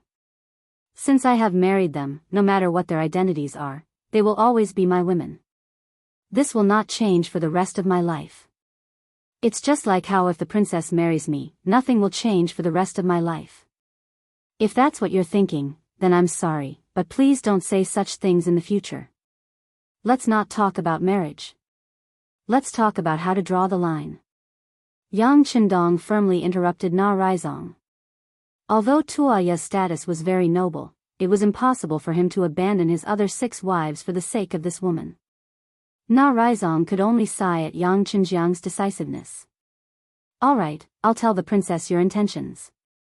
As for what to do, please give us some time. All right. But please be quick. We've surrounded 40,000 soldiers and they're waiting for us to give them an explanation. Although Yang Chendong knew that marriage was a serious matter, it wasn't a child's play. It needed time to consider, but the current conditions obviously didn't allow it. The mercenaries' prestige could suppress those people for a while, but no one knew what unforeseen events would happen after a long time. War God, don't worry. I'll give you an answer after discussing it with the princess. Na Raizong also understood the situation and nodded before leaving the tent. Outside the tent, Tuoya's hands were tightly clenched together. She looked like an ordinary girl who had been frightened and was waiting for news. Although she knew that if she married the war god, Yang Chendong would benefit greatly and wouldn't be rejected, she still couldn't be at ease before she received a definite answer. After a moment of nervousness, she finally heard footsteps behind her. Her face turned even redder. Princess, the situation has changed. Na Raizong appeared behind Tuoya. He didn't immediately congratulate her. Instead, he suddenly said such a sentence. What's going on? Tuoya ignored her feminine modesty and turned to ask. Could it be that the war god didn't like her? Or did he never intend to keep the Mongols from the Gobi Desert and wanted to exterminate them?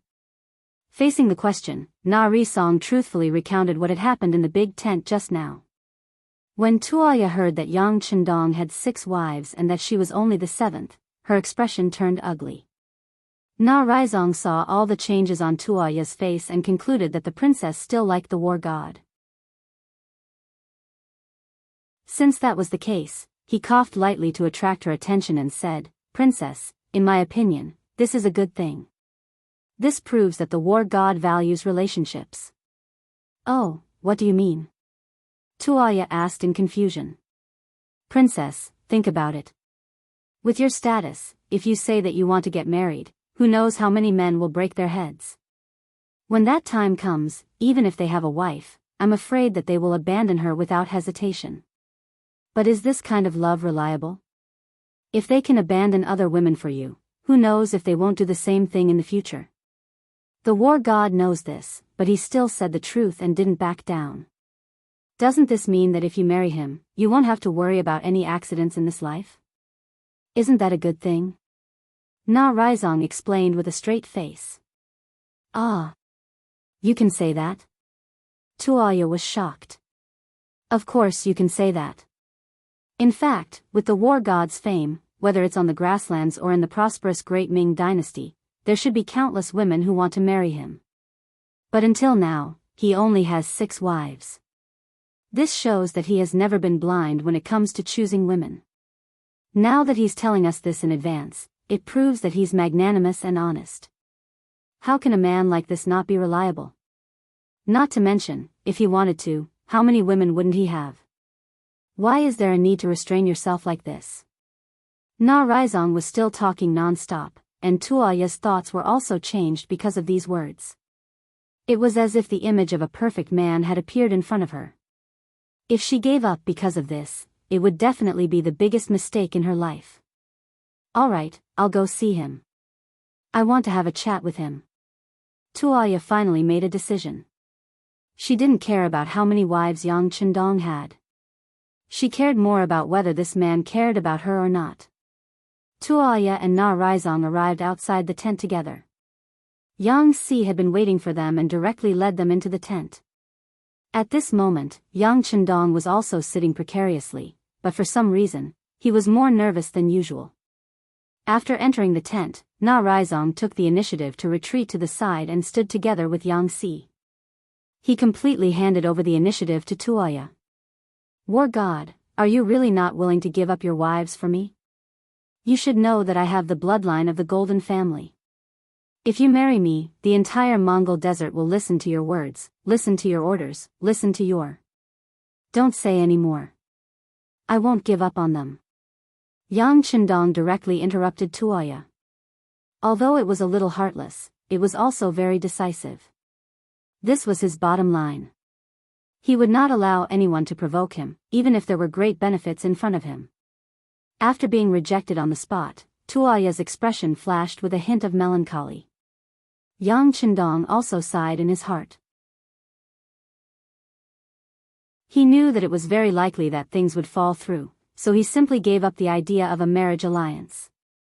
He wanted to use this opportunity to negotiate the border between the two sides. Just when he thought that the matter had come to an end, Tuoya suddenly said, "Okay, War God, your loyalty is admirable. I'm also moved. I'm willing to be your woman. For the future of the tribe, I'm also willing to cooperate with you.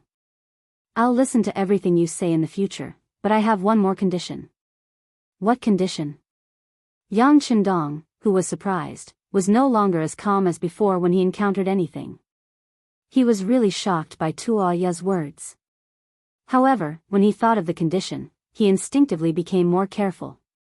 I want you to give me a city that's about the same size as the first city. It will be built here to benefit our Mongol desert tribe. Tuoya opened her mouth and said very seriously. Build a city? Yang Chendong was stunned by this request. Narisong took half a step forward and explained, a while ago, I accompanied the princess to the first city and was attracted by the prosperity there.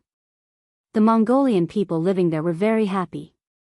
The princess said that she hoped that one day, the Mongolian tribe in the north of the Gobi Desert would have a city like this, where the people could live freely. When danger comes, there would be a place to hide. That's right. This is my wish.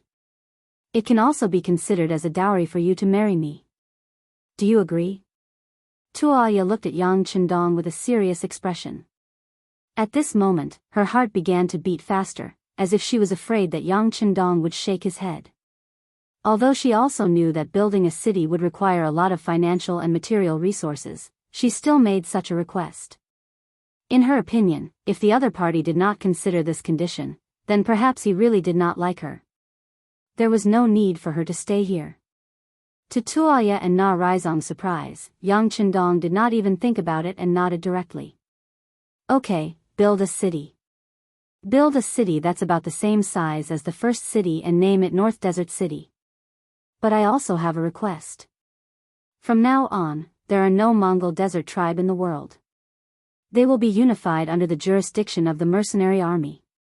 If you agree, I will agree to your request. The reason why Yang Chendong agreed so readily was not because he was hot-headed, but because he originally had such an idea, but he thought that the time had not yet appeared. Since Tuoya took the initiative to mention it, he pushed the boat with the current and agreed. It was the best of both worlds. Okay, I agree. Tuoya was also straightforward. Knowing that her father was gone, if no one had the courage to stand up now, the entire Mongol desert tribe would be in a state of disunity. It was only a matter of time before they would be conquered. Since that was the case, it was better to give it to the mercenary army. At least they could protect their own people with their strength. Things went unexpectedly smoothly. Yang Chendong and Tuoya were also unexpectedly generous. The matter was settled. Next, Yang Chendong walked down from the chair and reached out to hold the hand of Tuoya, who was blushing. The two of them walked toward the place where the tribal leaders were still waiting for the news. It had been more than 2 hours since Tuoya had left, and these small leaders were already somewhat impatient. However, when they considered the fact that the nearby area was full of well-organized and murderous mercenaries, they had no choice but to suppress their temper. When there was finally a result, when they saw that Yang Chendong, who was known as the god of war, and Princess Tuoya were actually holding hands, many people's eyes began to widen infinitely. They really did not understand. How did things become like this after such a short time? How did this magic trick change? Princess Tuoya did not let everyone wait for long. In front of everyone, she announced her decision to marry Yang Chendong and what path the Mongol desert tribe would take in the future.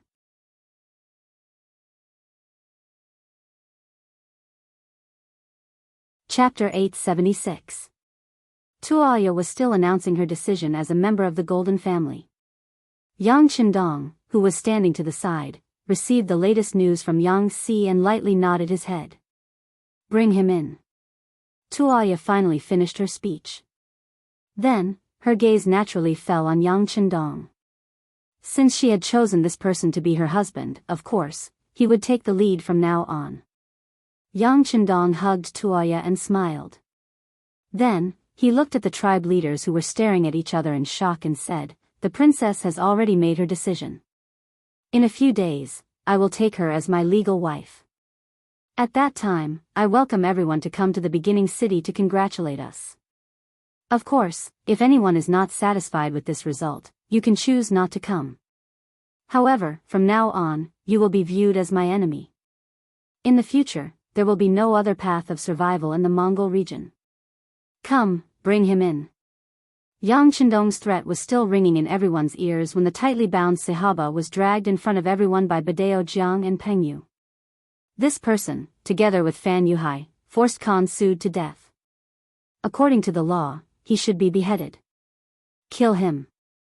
Yang Chendong merely shouted, and Yang Si, who was standing at the side, had already picked up a demon head blade.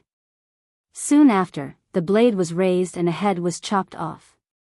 Sahaba, who had been caught alive by the light cavalry regiment, didn't even have the chance to say a word before he was beheaded on the spot, dying in front of the leaders of the other small tribes. This move of killing the chicken to scare the monkey, or even the monkey to scare the monkey, frightened many people. Originally, they wanted to voice out their objections. Why should the mercenaries occupy this place? Why should the Mongol tribe that had lasted for hundreds of years be swallowed by the mercenaries? However, when they saw Sahaba's death, many people wisely shut their mouths. The situation was stronger than the person. Now that the mercenaries belonged to the side of the general situation and had the support of Princess Tuoya, who could be his opponent? That's right, in terms of numbers, the Mongol army had 40,000 men, far more than the 20,000 mercenaries. However, there were too many factions among them, and it was impossible for them to be united. Furthermore, everyone was worried that if they jumped out first, they would die miserably and be targeted. Therefore, even though Sahaba had died right in front of them, not a single one of them dared to resist or protest. No one said anything. Yang Chendong's face was like a spring breeze as he said, "All right, since that's the case, I'll take it that you all agree to this decision. In order to express my desire to marry Princess Tuoya, I will soon build a city, North Desert City, at the place where the great battle just took place, Balsi and Tan, the temporary capital built at the end of the Yuan dynasty. At that time, as long as you are friendly with us, you will have the right to live there. At that time, you won't have to suffer alone in the yurt during the winter. Once the war comes, you won't have nowhere to hide." While looking at these Mongol people in front of him, Yang Chendong's lips curled into a smile, continuing, "Of course, building a city requires a lot of silver, and even more so a lot of manpower. Initial estimates suggest that the mercenaries will invest 15 million taels of silver, and the manpower needed will be close to 1 million people. If anyone wishes to work and earn money, feel free to come and sign up. Naturally, the small tribes that are friendly with us will take priority." Hong. The originally silent crowd, because of Yang Chendong's words, completely became noisy. Investing 15 million taels of silver, and the manpower needed would be around 1 million people. This was a real benefit. Apart from herding livestock, they also fought. Wasn't the reason for fighting over territory and resources? Now, the opportunity to earn money and change their lives was right in front of them. Not only that, they didn't have to risk their lives on the battlefield. Who wouldn't like such a good thing, and who would dare to reject it? Perhaps some small leader's brain was really muddled. If he rejected it, when he returned to his tribe, he would be drowned in saliva. Enemies weren't eternal, and neither were friends. Only benefits were eternal. At this moment, Yang Chendong's words were effective. The voices of opposition that should have appeared disappeared. On the contrary, everyone now wanted to get closer to Yang Chendong. Even if their status wasn't high enough, being able to have a good relationship with Na Ri Song and the mercenaries was also a good thing. Whether it was because of their status or because they wanted to increase their prestige, Yang Chendong didn't say anything to the crowd. Instead, he held Tuoya's hand and left, leaving everything to Tiger's Mane, Hebe, and Na Ri Song. Tuoya was in a good mood. Now, the Mongol tribe in Mo Bay needed peace and development, and all these could only be brought by Yang Chendong. As for the Mongol tribe in Mo Bay completely disappearing in the future, Tuoya didn't care anymore. As long as the people lived well, was the name really that important? Originally, they thought there would be a bloody battle, but they didn't expect it to end in such a good way. While the mercenaries admired the sixth young master, the construction of the city, especially the matter of who stayed to preside over the overall situation, became a problem that they needed to consider. Once they decided to stay here to build a Mo Bay city, there was no doubt that they wouldn't be qualified to participate in the war for a short time. This was a very uncomfortable thing for the brave warriors. Therefore, when Tiger's Mane and Hebe talked to the senior officers, no one was willing to take the initiative to take this task. For this matter, that night, Tiger's Mane and Hebe had to disturb Yang Chendong, and Tuoya could only reluctantly leave the main tent. The knot in her heart was finally untied. From the moment Tuoya made the decision, she regarded herself as Yang Chendong's seventh wife. Of course, there was the necessary restraint. Before the marriage, she wouldn't be too close to Yang Chendong, but it was always a good thing to stay a little longer. In the big tent, there were only 4 people left: Yang Chendong, Yang Si, Tiger's Mane, and Hebe. He casually pointed to the chairs in front of him. "You've all been tired for a day, sit down." After thanking him, Tiger's Mane and Hebe sat down separately. Only Yang Si didn't. Instead, he poured tea for everyone. He was very clear about his position. He was a servant of the Yang family, now, in the future, and forever. As long as the master was here, he didn't have the qualification to sit down. How is it? Those people are still honest, right? Taking the steaming hot tea from Yang Si, Yang Chendong asked with a smile. Honest, they can't be any more honest. With such great benefits in front of them, how could they not be honest? Tiger's Mane chuckled. Well, it turns out that benefits always come first. This is far more powerful than any powerful force. Of course, wealth also needs enough strength to protect it. By the way, who will stay here next? Have the 2 of you decided? Yang Chendong chuckled. This was originally within his expectations. With such great benefits, if anyone still objected, then they really had to be kicked in the head by a donkey. At the mention of this issue, the smiles on Tiger's Mane and Hebe's faces disappeared. They had come precisely for this matter. According to the 6th young master's intention, the people who stayed here to build the city would definitely be selected from the first army. Who would be selected and who would not be selected, and whether the selected people would agree or not, this was very troublesome. Although it was the duty of a soldier to obey orders, if the order was directly given without considering the individual's wishes, then the task would not be completed very well. When the time came and it really delayed the important matter, then it would be their fault. Young master, regarding the selection of people, the deputy commander and I separately talked to the 3 division commanders, but it seems that they don't want to stay. Tiger's Mane knew that he had to speak at this time. Although saying this would more or less make them seem incompetent, but the truth still had to be told. Oh. There is such a thing. Yang Chendong frowned. He could understand the thoughts of the 3 division commanders. They all wanted to make a contribution and stay in North Desert City. Obviously this wish was not easy to achieve. Yang Si, go and find the 3 division commanders. Although Yang Chendong could make the decision, he still wanted to see the 3 division commanders before making a decision. Yang Si agreed and left. Yang Chendong looked at Tiger's Mane and Hebe and said, "This is actually not a bad thing. It proves that the officers all want to make a contribution on the battlefield. This is a manifestation of high morale." "Yes, yes." Tiger's Mane and Hebe nodded repeatedly in agreement. After a while, the Independent Division Commander Xian Honghai, the Tatar Division Commander Su He, and the Recruit Division Commander Lu Zhuo all came to the main tent. The 3 of them did not have a seat, so they just stood in front of Yang Chendong.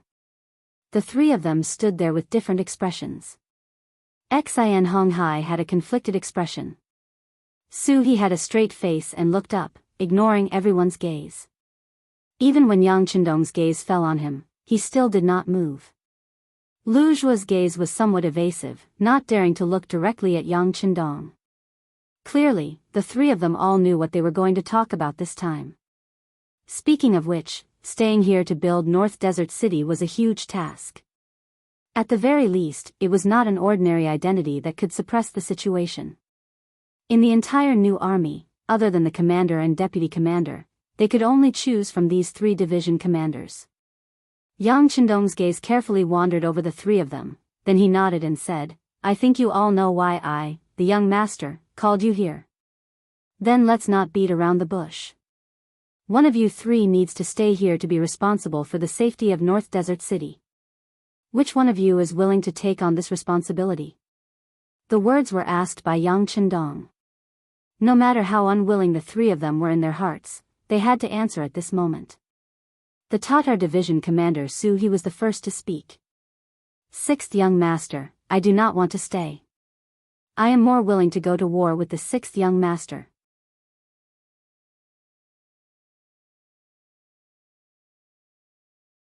Chapter 877. It was very straightforward and decisive. It could be seen that Su He had made up her mind. Yang Chendong couldn't say anything to blame him. Instead, he looked at the other 2 with a questioning gaze. Recruit Division Leader Lu Zhuo finally opened his mouth under the scrutiny. "6th Young Master, I don't want to stay either. I still want to learn more about war. If there's an opportunity like this in the future, I might choose to stay, but now," Lu Zhuo rejected him in a tactful manner. He was giving Yang Chendong face. However, it was hard to express his unwillingness to stay. Okay. It wasn't clear whether Yang Chendong was angry or not. After saying that word, his gaze fell on the last person, Xian Honghai. Xian Honghai was a person who handled matters calmly and had good personal ability. This was also the reason why Tiger's Mane had taken a fancy to him and transferred him to be the deputy division leader of an independent division. Reality proved that this decision was correct. When Tiger's Mane didn't have time to manage the army, this person took on most of the responsibilities and never caused any major problems. Therefore, when Tiger's Mane was promoted by 1 rank, he was also promoted by half a rank and became a division leader. He was the kind of person who was lucky and had a prosperous career. Now, he didn't express his opinion.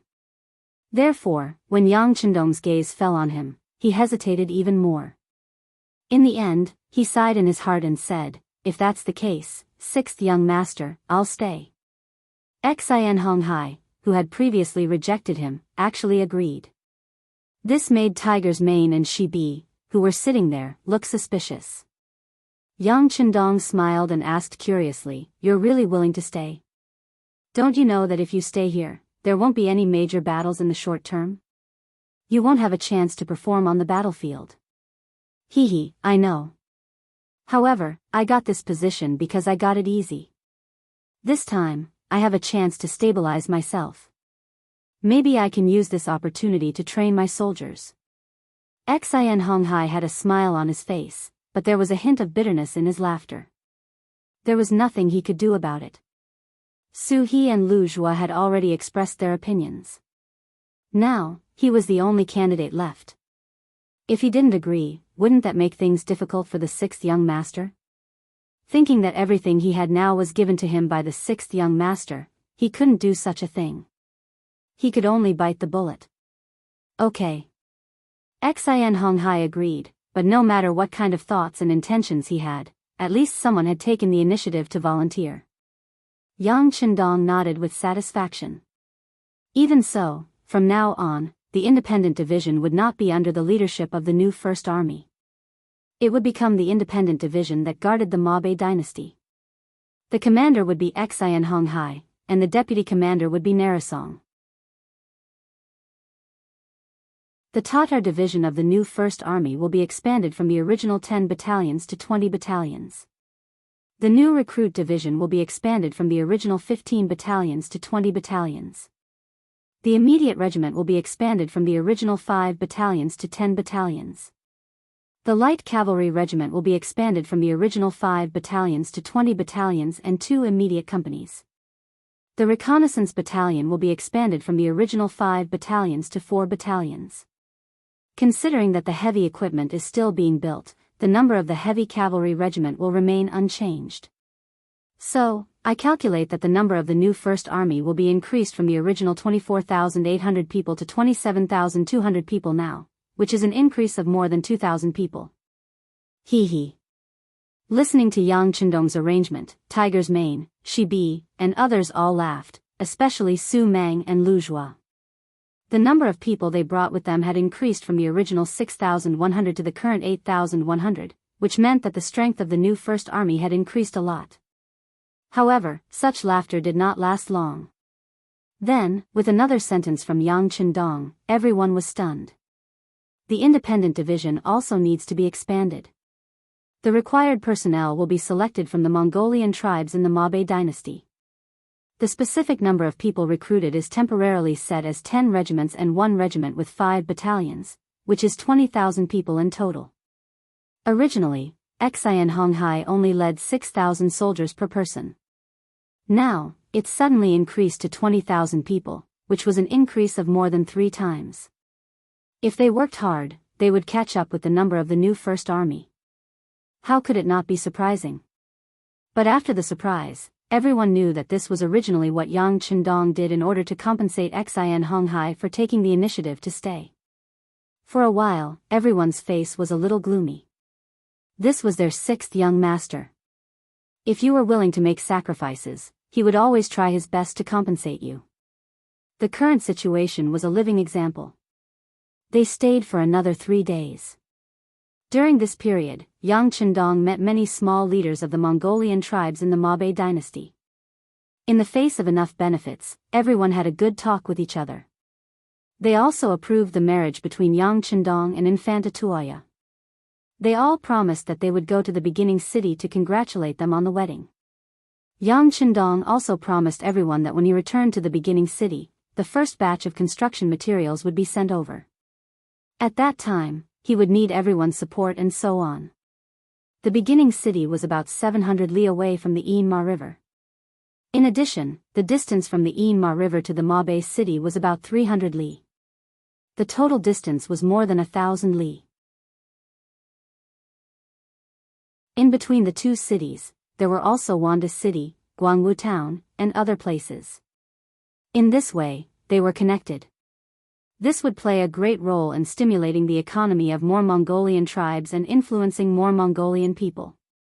This plan also allowed Yang Qindong to smoothly kick out the second leg on the grassland. The cities could communicate with each other and support each other. The foundation would also be more stable. Yang Qindong left the specific matters of the construction of the city to Yang Si. He let him take the lead and agreed that the lord of the beginning city, Yu Mian, would send more capable people to support.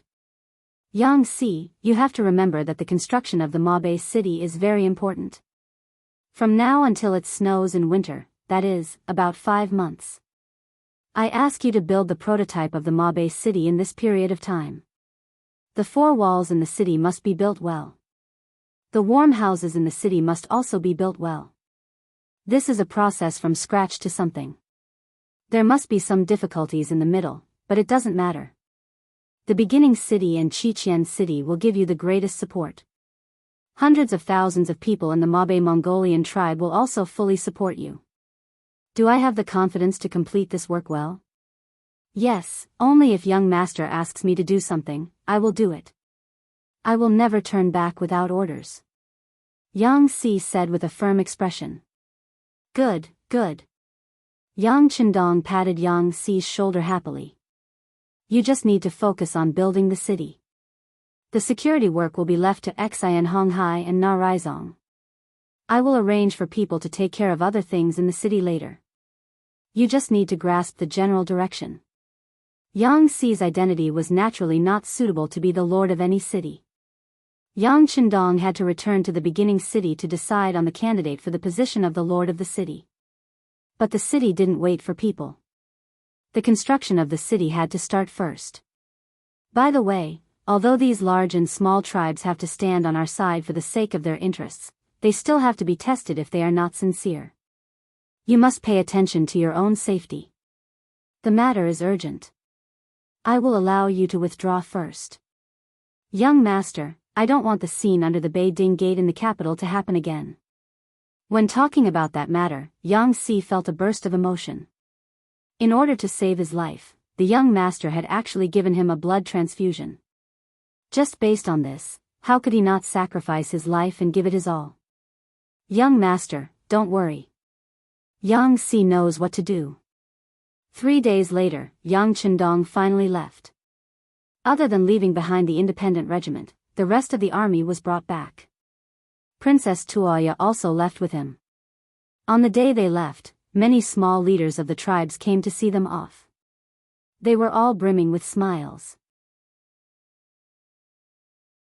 Yang Chendong was also smiling the entire time.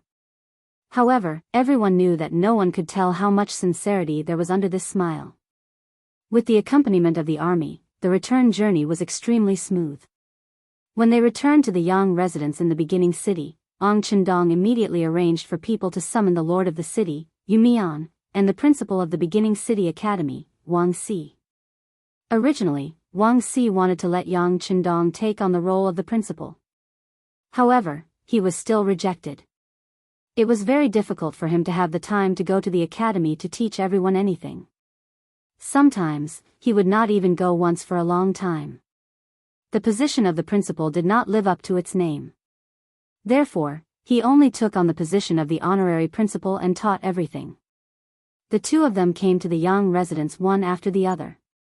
First, the lord of the city, Yu Mian, reported the development of the beginning city to Yang Chendong. Reporting to the 6th young master, after our continuous efforts, the cement factory has now been set up here. Although we can't mass produce our own cement due to some practical reasons, we can still solve a part of our needs. Speaking of which, we have to thank the scientific and technical personnel sent by the academy. They have a very deep theoretical foundation. Not long after they came into contact with the practice, they put forward some suggestions for improvement. Now, it seems that they are very practical. Also, our grain fields have been developed to 300,000 mu. As long as the people living temporarily in the city are willing, they will be given some fertile land. They only need to pay us a tax of 30% according to the harvest.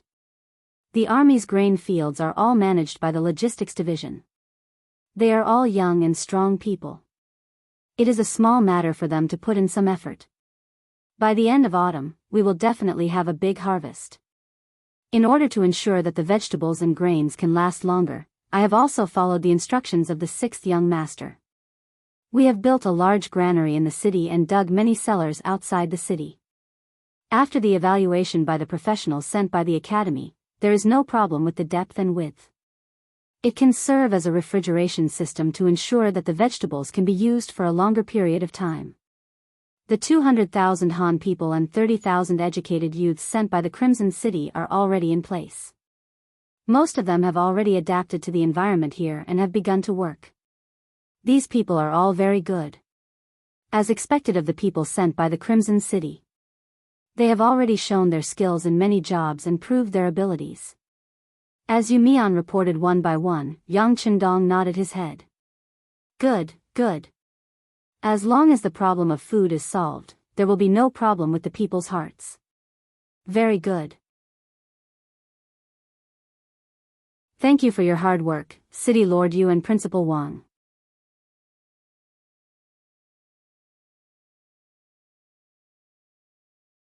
Chapter 878. Sixth young master, thank you for your hard work. The two of them were naturally overjoyed after being praised. Taking this opportunity, Wuxia stood up and said, there are more and more young people who want to apply for the academy. Among them, there are many Mongolian youths. Sixth young master, what do you think? At the beginning of the academy, there was a rule that non-Chinese were not allowed to enter the academy. However, this was the grassland, and the majority of the population was Mongolian. Now that they saw that the people who came out of the academy were very respected and all of them were very capable, many of them wanted to study hard and change their lives. Now that he looked at it, that rule was no longer appropriate. Yes, this rule can be changed appropriately. If you want to study, you have to go through a background check first. At the same time, you have to be recommended by the senior personnel. If there is a problem, the recommendation will be responsible for the rest of your life. After the background check, you can go through the interview and assessment. Those who are smart and intelligent can be considered, but the proportion must be low. The total number of people can't exceed 10% of the academy's population. Yang Qindong thought for a while and made the change. The recommendation system of lifelong responsibility could ensure the loyalty of the people to the greatest extent. It was not just that after the recommendation, if there was a problem, the recommendation would slap his head and say that he had misjudged the person. That was absolutely not allowed. In short, the bureaucratic idea would not work for Yang Qindong. Since you are paid well, you have to work hard. If you don't want to work hard, you can withdraw from the senior personnel and be an ordinary person. This rule seemed to be a little harsh, but only Yang Qindong knew that if he couldn't do this at the beginning, it would only become harder to lead the cadre. One day, it would not be impossible for the cadre to collapse. Okay. Wuxia nodded in agreement. Although it was only 10% of the grassland quota, it was enough to stop some people from talking. By the way, sixth young master, some of the old students, and even the old teachers, they feel that they have learned a lot of theoretical knowledge. Now, their minds are filled with combining theory with practice. They want to do some practical work. What do you think? That's good. Combining theory with practice is the right way to go. In this case, I have something to tell the two of you. After the beginning of the city, I have decided to build another North Desert city 300 miles west of the Yanma River, which is on the old site of the temporary capital built by Balsi and Tan at the end of the Yuan dynasty. In this way, it can correspond to the beginning of the city, and our power and influence will be greater. The construction of a new city is a complicated and tedious matter. There are many professionals needed, such as architects, the staff of the new city lord's mansion, market managers, the establishment of Mo Bay College, logistics, medical treatment, food supply, and the reclamation of fertile land like the first city. I have already checked that there is sufficient water, the land is not bad, and the place is large. It is feasible to get millions of mu of land. Do you have any suitable candidates? Regarding the issue of building North Desert City, although there were some rumors, there had never been an official document. Now that Yang Qindong had mentioned it, it was equivalent to giving everyone a confirmation. This was actually what Yu Mian and Wuxia wanted to find out. Now that the matter had been confirmed, there was no change in their expressions. Obviously, they had made some preparations. Yu Mian was the first to speak, sixth young master, but how big is North Desert City? Is it the same as the beginning city? Naturally, it can't be the same as the beginning city. Whether it is its geographical location or as the first city on the grassland, the role and political status of the beginning city are incomparable to other cities. Of course, this doesn't mean that the area it occupies will be smaller, but its political status will be lower. As for the area of the city, I think it can be bigger. After all, there are hundreds of thousands of people from the northeast Mongolian tribe. In this regard, the beginning city can't compare. Hearing this, Yu Mian had an idea in his heart. As long as the status was not the same as the beginning city was still the big brother. Some of the management personnel there could be transferred from the beginning city. It was not considered overstepping his authority. Alright, if that's the case, the city lord's mansion can send out 100 management personnel. They all started from the bottom and worked their way up step by step. In the past year, they have fully demonstrated their abilities. There are many good seedlings among them, especially my deputy city lord Mao Xiang, who is a very capable person. Mao Xiang? Yang Qindong nodded after hearing this. He had seen this person many times and heard more about his story. He was born a Han Chinese and had once been a scholar. However, because of the war in the place where he was brought to Crimson City by Leng Song, who had gone to the south of the Great Ming Dynasty, which had not been divided at that time. This person was actually interested in Leng Feng and worked hard to exercise his body. He failed the first assessment but succeeded the second time. Unexpectedly, he was then chosen by the new city lord of Crimson City, Yu Qian, and transferred to the city lord's mansion to work. After that, he followed Yu Mian to the beginning city and performed very well. Thinking about it, if his performance was mediocre, how could Yu Mian stand out to recommend him? One had to know that this recommendation was lifelong. In other words, if there was a problem with Mao Xiang in the future, Yu Mian would have to take responsibility. Originally, Yang Qindong wanted Yu Mian to recommend a city lord. It was impossible for Crimson City to recommend every talent. The climate and customs of the two places were different. The recommended person would have to adapt for a period of time. This was not conducive to North Desert City, which was eager to start work. Now that Yu Mian had taken the initiative to recommend him, Yang Qindong nodded. Okay, let me come over later. I will meet him. This meant that there was a chance. Yu Mian immediately said that he would do it when he returned. Now that there was a candidate for the city lord, Wang Si was unwilling to give in.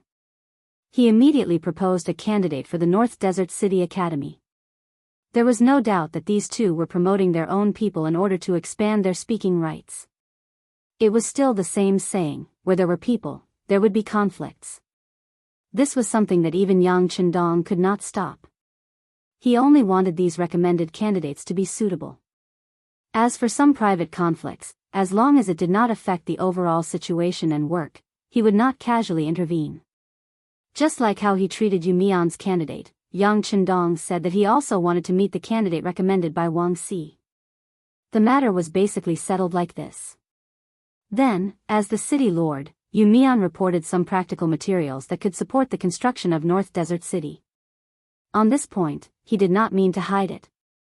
North Desert City was a lower political treatment than the beginning city. The stronger it was, the happier Yu Mian would be. Not long after meeting Yu Mian and Wang Si, Yang Qindong summoned the director of the security bureau stationed in the beginning city, Feng Liang. He expressed his worries about the North Desert region and requested to immediately build a public branch of the security bureau there. It was initially designated as a group. In the future, after the construction of the city had been completed and after work achievements, he could consider to be promoted to deputy director. He still had to accept the leadership of Feng Liang. Mao Xiang and the others were then met by Yang Qindong one by one. They talked about some practical work and future plans. These people came prepared and already had a series of plans in their hearts. In Yang Qindong's heart, he was quite satisfied. With the group in place, the next step was the mobilization of personnel and the transportation of materials. As a result, the construction of North Desert City officially began. With the full support of the various tribes in North Desert, it was done in a hurry. At the same time, preparations were also made for Yang Qindong and Tuoya's wedding. According to Princess Tuoya's intentions, she was in a hurry to get married, especially when she knew that the 5 wives of the war god had yet to give birth to a child. She wanted to take the lead even more, so she found someone to look at the date in private. It was set to be the 1st of the 7th month, more than 20 days later, for her wedding with Yang Qindong in the origin city. In order to expand the influence this time, Tuoya personally asked for instructions from Yang Qindong. When the news was released, she also claimed that on that day, the war god would be established with the title of Heaven Khan and completely inherit the ruling power of the entire North Desert Mongol tribe. When the news came out, all the forces in this area were shocked. First of all, the small leaders of the North Desert Mongol tribe. Although the title of Heaven Khan was not discussed with them before, it made them unhappy. However, considering the practical benefits in front of them, the construction of North Desert City had already begun. The workers here were all paid daily. The shining silver fell into the hands of the people of the tribe just like that. They had already won a large number of people's hearts. Even if they wanted to come out and stop it now, it was impossible, so they could only let it go. Not only that, on July 1st, they also had to consider going to the beginning city and take out their gifts to show their loyalty. At the same time, Shi Huanshan, who was currently in Talis City, also received the news. He was currently in charge of the Xian residence and the commander of the capital department of Wanquan. In his study, he sat quietly for a long time. Yang Qindong was actually going to receive the title of Heaven Khan, and at the same time take over the entire North Desert Mongol tribe. Because his wife was Princess Tuoya, their children would have the golden bloodline of the Mongol tribe. One could imagine their appeal in the future. All these things made him very anxious. The more Yang Qindong's power increased, the greater the pressure on Baiming. It could be imagined that if this kind of power was allowed to grow, it was likely that in the near future, a powerful enemy would appear in Baiming. Unfortunately, Baiming's imperial court seemed to have chosen to turn a blind eye to this situation. The new army that the imperial court was currently training was prepared to unify the great Ming dynasty. They were preparing to attack the southern Ming dynasty. This was the policy of the higher-ups. Shi Huanshan's words carried little weight. The only thing he could do was to be on good terms with Yang Qindong as much as possible and maintain the normal situation in the northwest. Shi Huanshan quickly made a decision. He would submit a memorial to the imperial court to ask if he could represent Baiming in congratulating the Duke of Zhongdan on his wedding. Since he could not fight, he could only think of a way to be on good terms with him.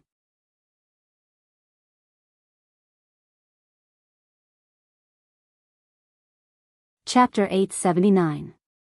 Unlike the Mongolian tribe and Shi Huanshan who had no choice but to express goodwill, there were also the Sanbar province and Jingzhou province south of Toulouse city. They were all under the banner of the great Khan of Wara. After receiving the news, they immediately sent the news out. Although they could barely protect themselves with their forces and did not want to provoke the mercenaries and the powerful god of war now, the other party wanted to be conferred the title of Heaven Khan. In history, only a few people like Emperor Taizong of Tang, Li Shimin, and Genghis Khan could enjoy the title. Now that Yang Qindong wanted to take it for himself, they had no choice but to report such a big matter. As for what the higher-ups wanted to do, it was not something they could worry about. In the beginning city, Tuoya acted first and reported later and created the title of Heaven Khan. Yang Qindong did not know about it at the first moment. If Yang Qindong was the Heaven Khan, then once he had a son with Tuoya, wouldn't he also have a high status? On this point, Tuoya had her own selfish motives. Yang Qindong was well aware of this point, but he did not point it out. Although this title could be said to be a tall tree attracting the wind and would bring unknown consequences and become the target of public criticism, he was not afraid or worried about the powerful mercenaries. All right, Heavenly Khan it is. Send a report to the madams in Qiqian City and give a detailed introduction of the situation here. Yang Qindong stood under the moon in the small courtyard and said to the servant Yang Lu who was following beside him. In his eyes, the influence of a Heaven Khan was far less important than explaining to his madams. Yang Lu sighed at the young master's powerful thinking. After agreeing, he turned around and did it. The god of war, the Duke of Loyalty of the Great Ming, the messenger of Tingri Heaven, the future Heaven Khan of the grassland was going to marry the princess of the Golden Family. This news quickly made the beginning city boil with excitement. The people in the city who had benefited from it hung red lanterns in every house, and the entire street was cleaned up. They expressed their congratulations to Yang Qindong in this way. As the day approached, more and more people rushed to the beginning city to watch this grand ceremony. Among them was Chief Commander Shi Huanshan, who had received the imperial court's reply and had come to the beginning city to express his goodwill. Therefore, the inns in the city were overcrowded. Some people also took the opportunity to clean up their houses to entertain the guests. During this period, they made a small profit. Although the beginning city lords mansioned to collect taxes, compared to the profit, the people were still very happy. If there were happy people, there would be some people who were unhappy. For example, Tua bourgeois, who received the news. Yang Chendong's appearance changed history, and also changed the trajectory of some people's lives. Tua Hua was one of them. Tua bourgeois' full name was Buer Tua bourgeois. He was betrayed by his younger brother Agar Dorji and defeated by Yeshen. However, he was still alive. Not only that, because Yeshen's main goal was to deal with the Baiming Datong prefecture, he had the opportunity to develop. Now, he had 30,000 elite cavalry and 50,000 ordinary cavalry. Previously, Hubo was his subordinate. He originally wanted to integrate the Tatar cavalry near Toulouse city to strengthen his own strength. However, he did not expect that he would lose to the combination of the mercenaries and the Baiming army so quickly. Just as he was thinking about whether to take revenge immediately, the news of Yang Chendong marrying the princess of the Golden Family and becoming the Heaven Khan spread. This time, Tua bourgeois could not take it anymore. He immediately called Hubo and the other generals to discuss the matter of marching into the beginning city. The appearance of the beginning city had greatly affected the Tatar Empire's ruling position in this region. The fact that Yang Chendong wanted to become the Heaven Khan had directly affected his authority. Just these 2 points alone made them like fire and water. A battle was unavoidable.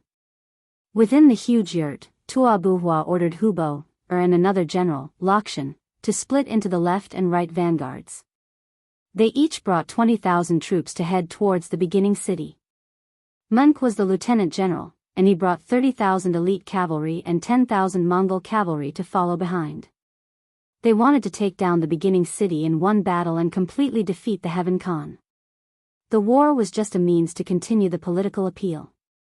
Rather than saying that Tua bourgeois hated Yang Chendong for calling himself the Heaven Khan, it was better to say that he took a fancy to the resources and geographical location of the beginning city. In the current beginning city, there were close to 300,000 civilians. Out of which, 230,000 had just come from Chichen City. Perhaps some of them would quickly rush over to North Desert City, but 300,000 civilians was still a number that could be guaranteed. The first city was huge, and the city was bustling. When many goods from Chichen City arrived here, it became the largest trading base in the grassland. As long as one had money, one could buy many things that could not be bought outside, or even things that one did not dare to think about before. Because of this, it attracted the patronage of Northern Ming, Nuergandusi, the nearby Mongolian merchants, and some merchants from Siberia in the northwest. It was rumored that just the number of transactions in the city each day was a shocking number. No matter who occupied this place, just by collecting taxes, they would be able to obtain unimaginable benefits. Outside the city, there were nearly 300,000 mu of grain fields. Even during winter, there was a supply of vegetables. Outside the city, there was also the largest livestock farm in Mongolia. It was said that the mercenaries spent 3 million taels of silver to build it. There were more than 200,000 healthy horses and countless lambs. With so many resources, no matter who could hold them in their hands, they could quickly strengthen themselves and complete their goal of dominating the grasslands. Such a place naturally attracted the envy of countless people. If it weren't for the fact that the mercenaries were too powerful, they would have won many battles despite being outnumbered, causing the nearby forces to behave themselves. Otherwise, the flames of war would have been incessant every day. With so many benefits, it was not strange that Tua had taken a fancy to this place. When his army was heading to the beginning city area, they even passed by the Hetao area where the Walla leader, Yeshen, was located, causing the other party to be on guard early on. However, Tua did not care at all. It was as if he did not see his enemy, Yeshen. He actually passed by and did not even have the intention to fight. This was politics. There were only interests, no right or wrong, and it rarely involved hatred. Otherwise, Hua would have targeted Yeshen, who had stabbed him before, instead of the mercenary who was always on the defensive. The 80,000-strong army walked through countless places in the grassland, attracting the attention of various big and small forces. As the 80,000-strong cavalry moved, the focus of the entire grassland naturally fell on the first city area. Everyone knew that this would be a decisive battle between the old and new overlords. After this battle, the ownership of the origin city region would be determined. After this battle, the victorious party would have a firm foothold in this region and it would be difficult to shake it. In the beginning city, the intelligence of the Security Bureau had been sent here earlier. The news of Tua leading 80,000-strong cavalry to the beginning city had spread to everyone in the city. Shi Wanshan, who was staying in the guest house at the beginning of the city, also heard the news. Then he sent people to inquire about the reactions of the people in the city. This would play an extremely important role in his analysis of the victory or defeat of this battle. The people he sent out quickly replied. Unfortunately, the news they brought back made Shi Wanshan very disappointed. In the entire city, there was not the slightest panic on the faces of the people. Everyone was doing what they were supposed to do. It seemed that no one took Tuo's 80,000-strong cavalry seriously. Or perhaps they had already experienced a lot. At the beginning, there were 50,000-strong cavalry from the Agador tribe, then there were 40,000-strong cavalry from the Hubo, tribe, 10,000 infantrymen from the Northern Desert tribe. There were also tens of thousands of people from the Northern Desert Tribe Alliance. Each of them was aggressive when they came, but it did not take long before they were defeated and fled. Many people did not even have the ability to escape and eventually lost their lives here. On the other hand, the more the mercenaries fought, the more powerful they became. Right now, it was only 80,000 steel cavalry. What did that amount to? So what if she couldn't get rid of it? In the past, the Tatar tribe was very powerful and even had the intention of unifying the grassland, but that was in the past after all. With the rise of the War of Wara, especially when Yeshen teamed up with Agador to take down Tuabuhua, the invincible aura around him had long since disappeared, and everyone was no longer afraid of him. According to the report of the spies sent out, there was not the slightest bit of chaos in the entire origin city because of this news.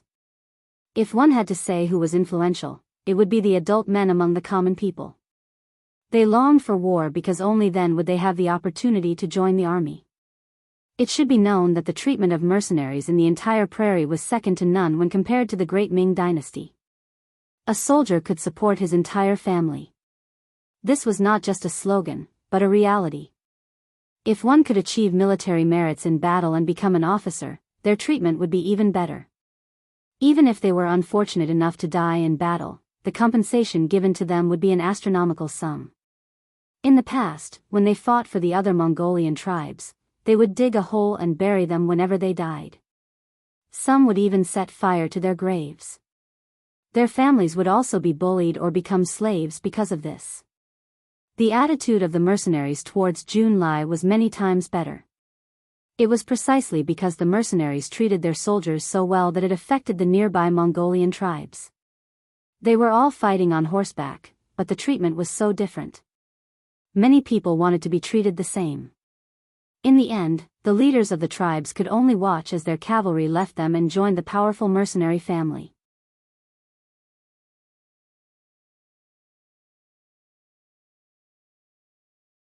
Chapter 880. Listening to the news brought back by the spy, Shi Wanshan and Ning Wenfeng, who was traveling with him, both had sighing expressions on their faces. Looking at the treatment of the mercenaries and the treatment of the Baiming soldiers, it was not an exaggeration to say that the difference was like heaven and earth. The Xian mansion was slightly better. At least, Shi Wanshan did not deduct too much from the soldiers' wages. Most of the soldiers were still able to live a good life. Compared to some other places, the army was still mainly military households. Every year, they would only be given a small amount of land, and they would only collect less rent. They could not even see a fight for their wages, so why would they have to risk their lives during a war? Different people have different lives. This kind of army is far from something we can defeat, unless... Ning Wenfeng sighed. Unless what? Shi Wanshan asked with a glimmer of hope. Unless the mercenaries have no money and are unable to support such a huge military expenditure. Then, the army may fall into chaos without fighting, and that will be our chance. It's just that the financial resources of the mercenaries, sigh. When Ning Wenfeng said this, he sighed. There were some things that he could only think about. Not to mention other things, just based on the income from the greenhouses in the winter of the first city, who knew how much money they could earn from the fresh vegetables they sold. Shi Wanshan had thought of imitating this before, but where the greenhouses came from and how much money they would need to make them were big problems.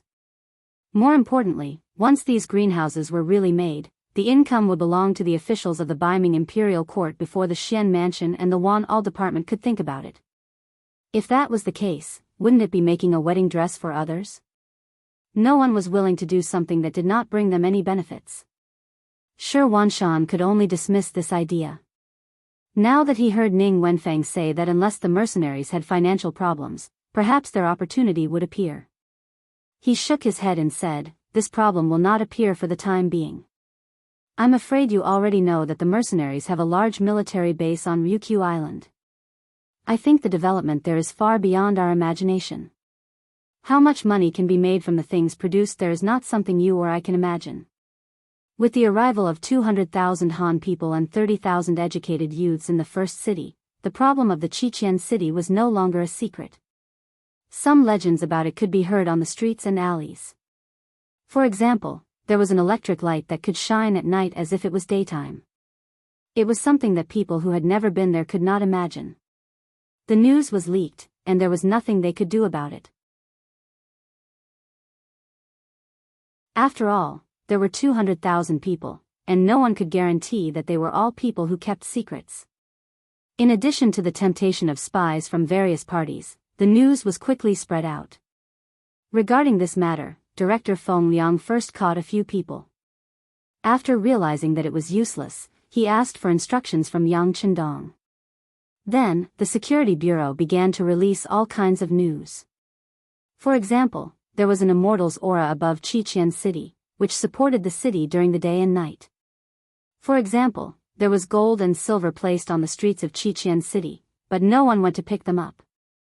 There was also news that the mercenaries' barracks in the city were about to set up cannons, but there was no space for them. Some people were simply squeezed into the sea, and so on. In short, there was all kinds of news. It became more and more mysterious, and more unbelievable. In the end, other than learning that the mercenaries' headquarters might be built on Ryukyu Island, there was not a single piece of useful news. Shi Wanshan sighed. Ning Wenfeng also could not think of any good ideas.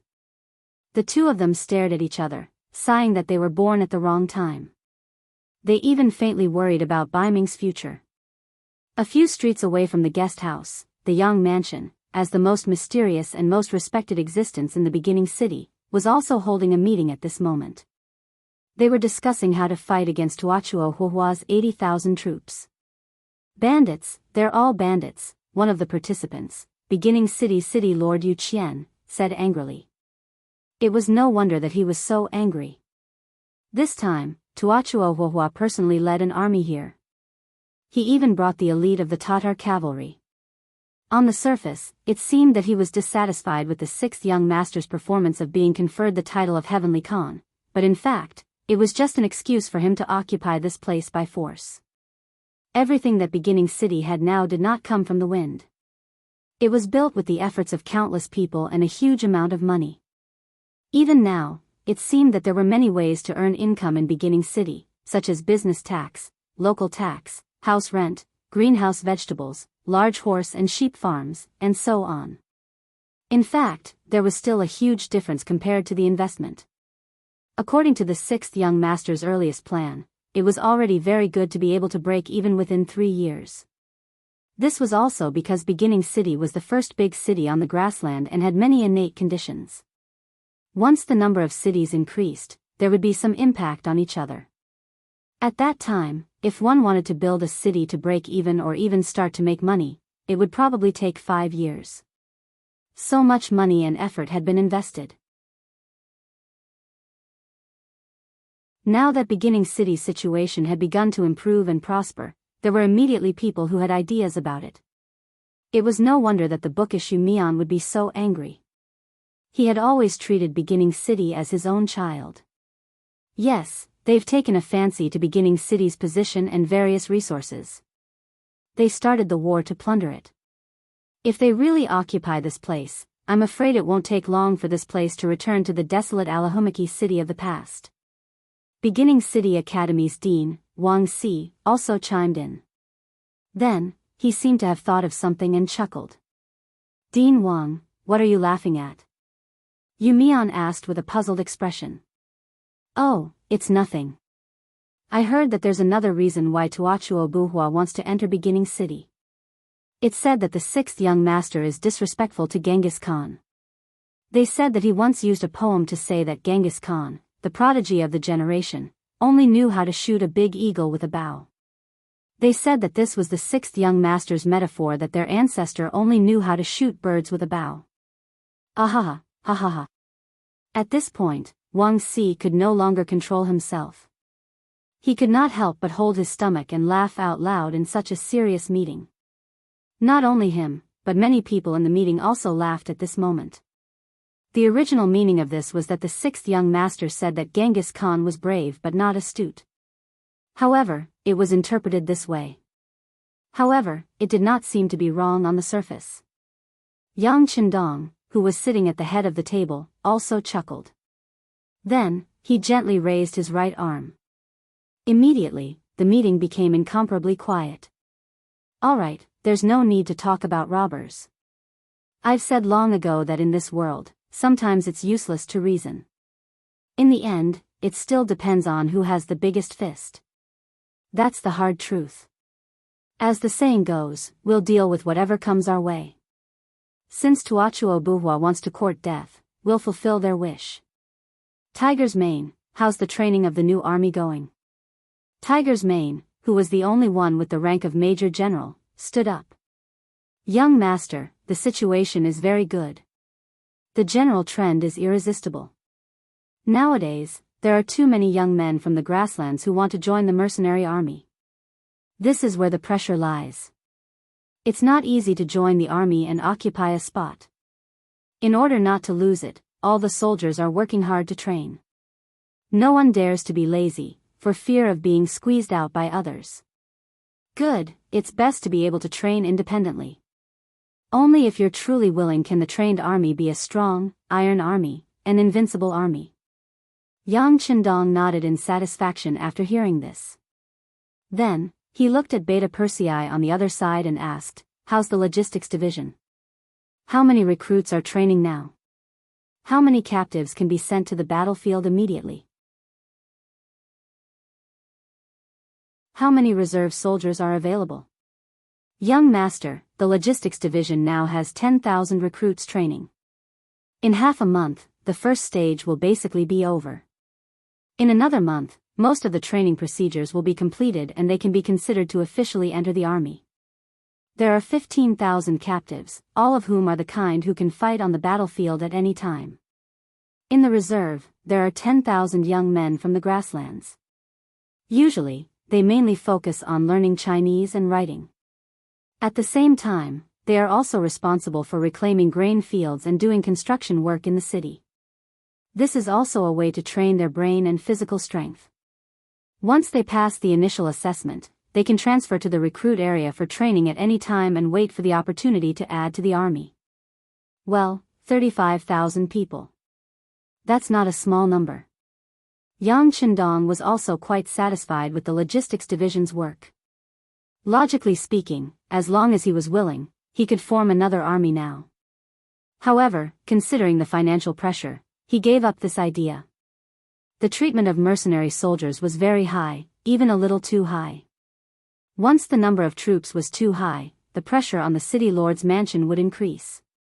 This was not in line with Yang Qindong's initial requirements of controlling the army with one hand and controlling the economy with the other. Okay, don't recruit new soldiers for the time being. After this battle, we'll replenish according to the actual situation. Yang Qindong ordered Beta Persei, then looked at the others and said, just last night, Yang Si, who is building Mabe City, sent a message saying that the Mongolian tribes in Mabe City are willing to contribute to the resistance of Tuachuo Buhua's provocation. They said that they can send 20,000 troops. They also said that they don't need to be paid, nor do they need to be equipped with horses and sabers. As long as they make military contributions on the battlefield, they will be rewarded according to the standards of mercenaries. If they are unfortunate enough to die in battle, they will still be compensated according to the mercenary standards. However, considering that their overall quality may be far inferior to the mercenaries, they only want half of our soldiers' compensation. Everyone, let's talk about your opinions. There's no need for that. As soon as Yang Qindong finished speaking, everyone at the meeting started to talk. You're tuning into the Carefree Valley YouTube channel. Don't forget to subscribe and join us on this journey to catch the most captivating stories.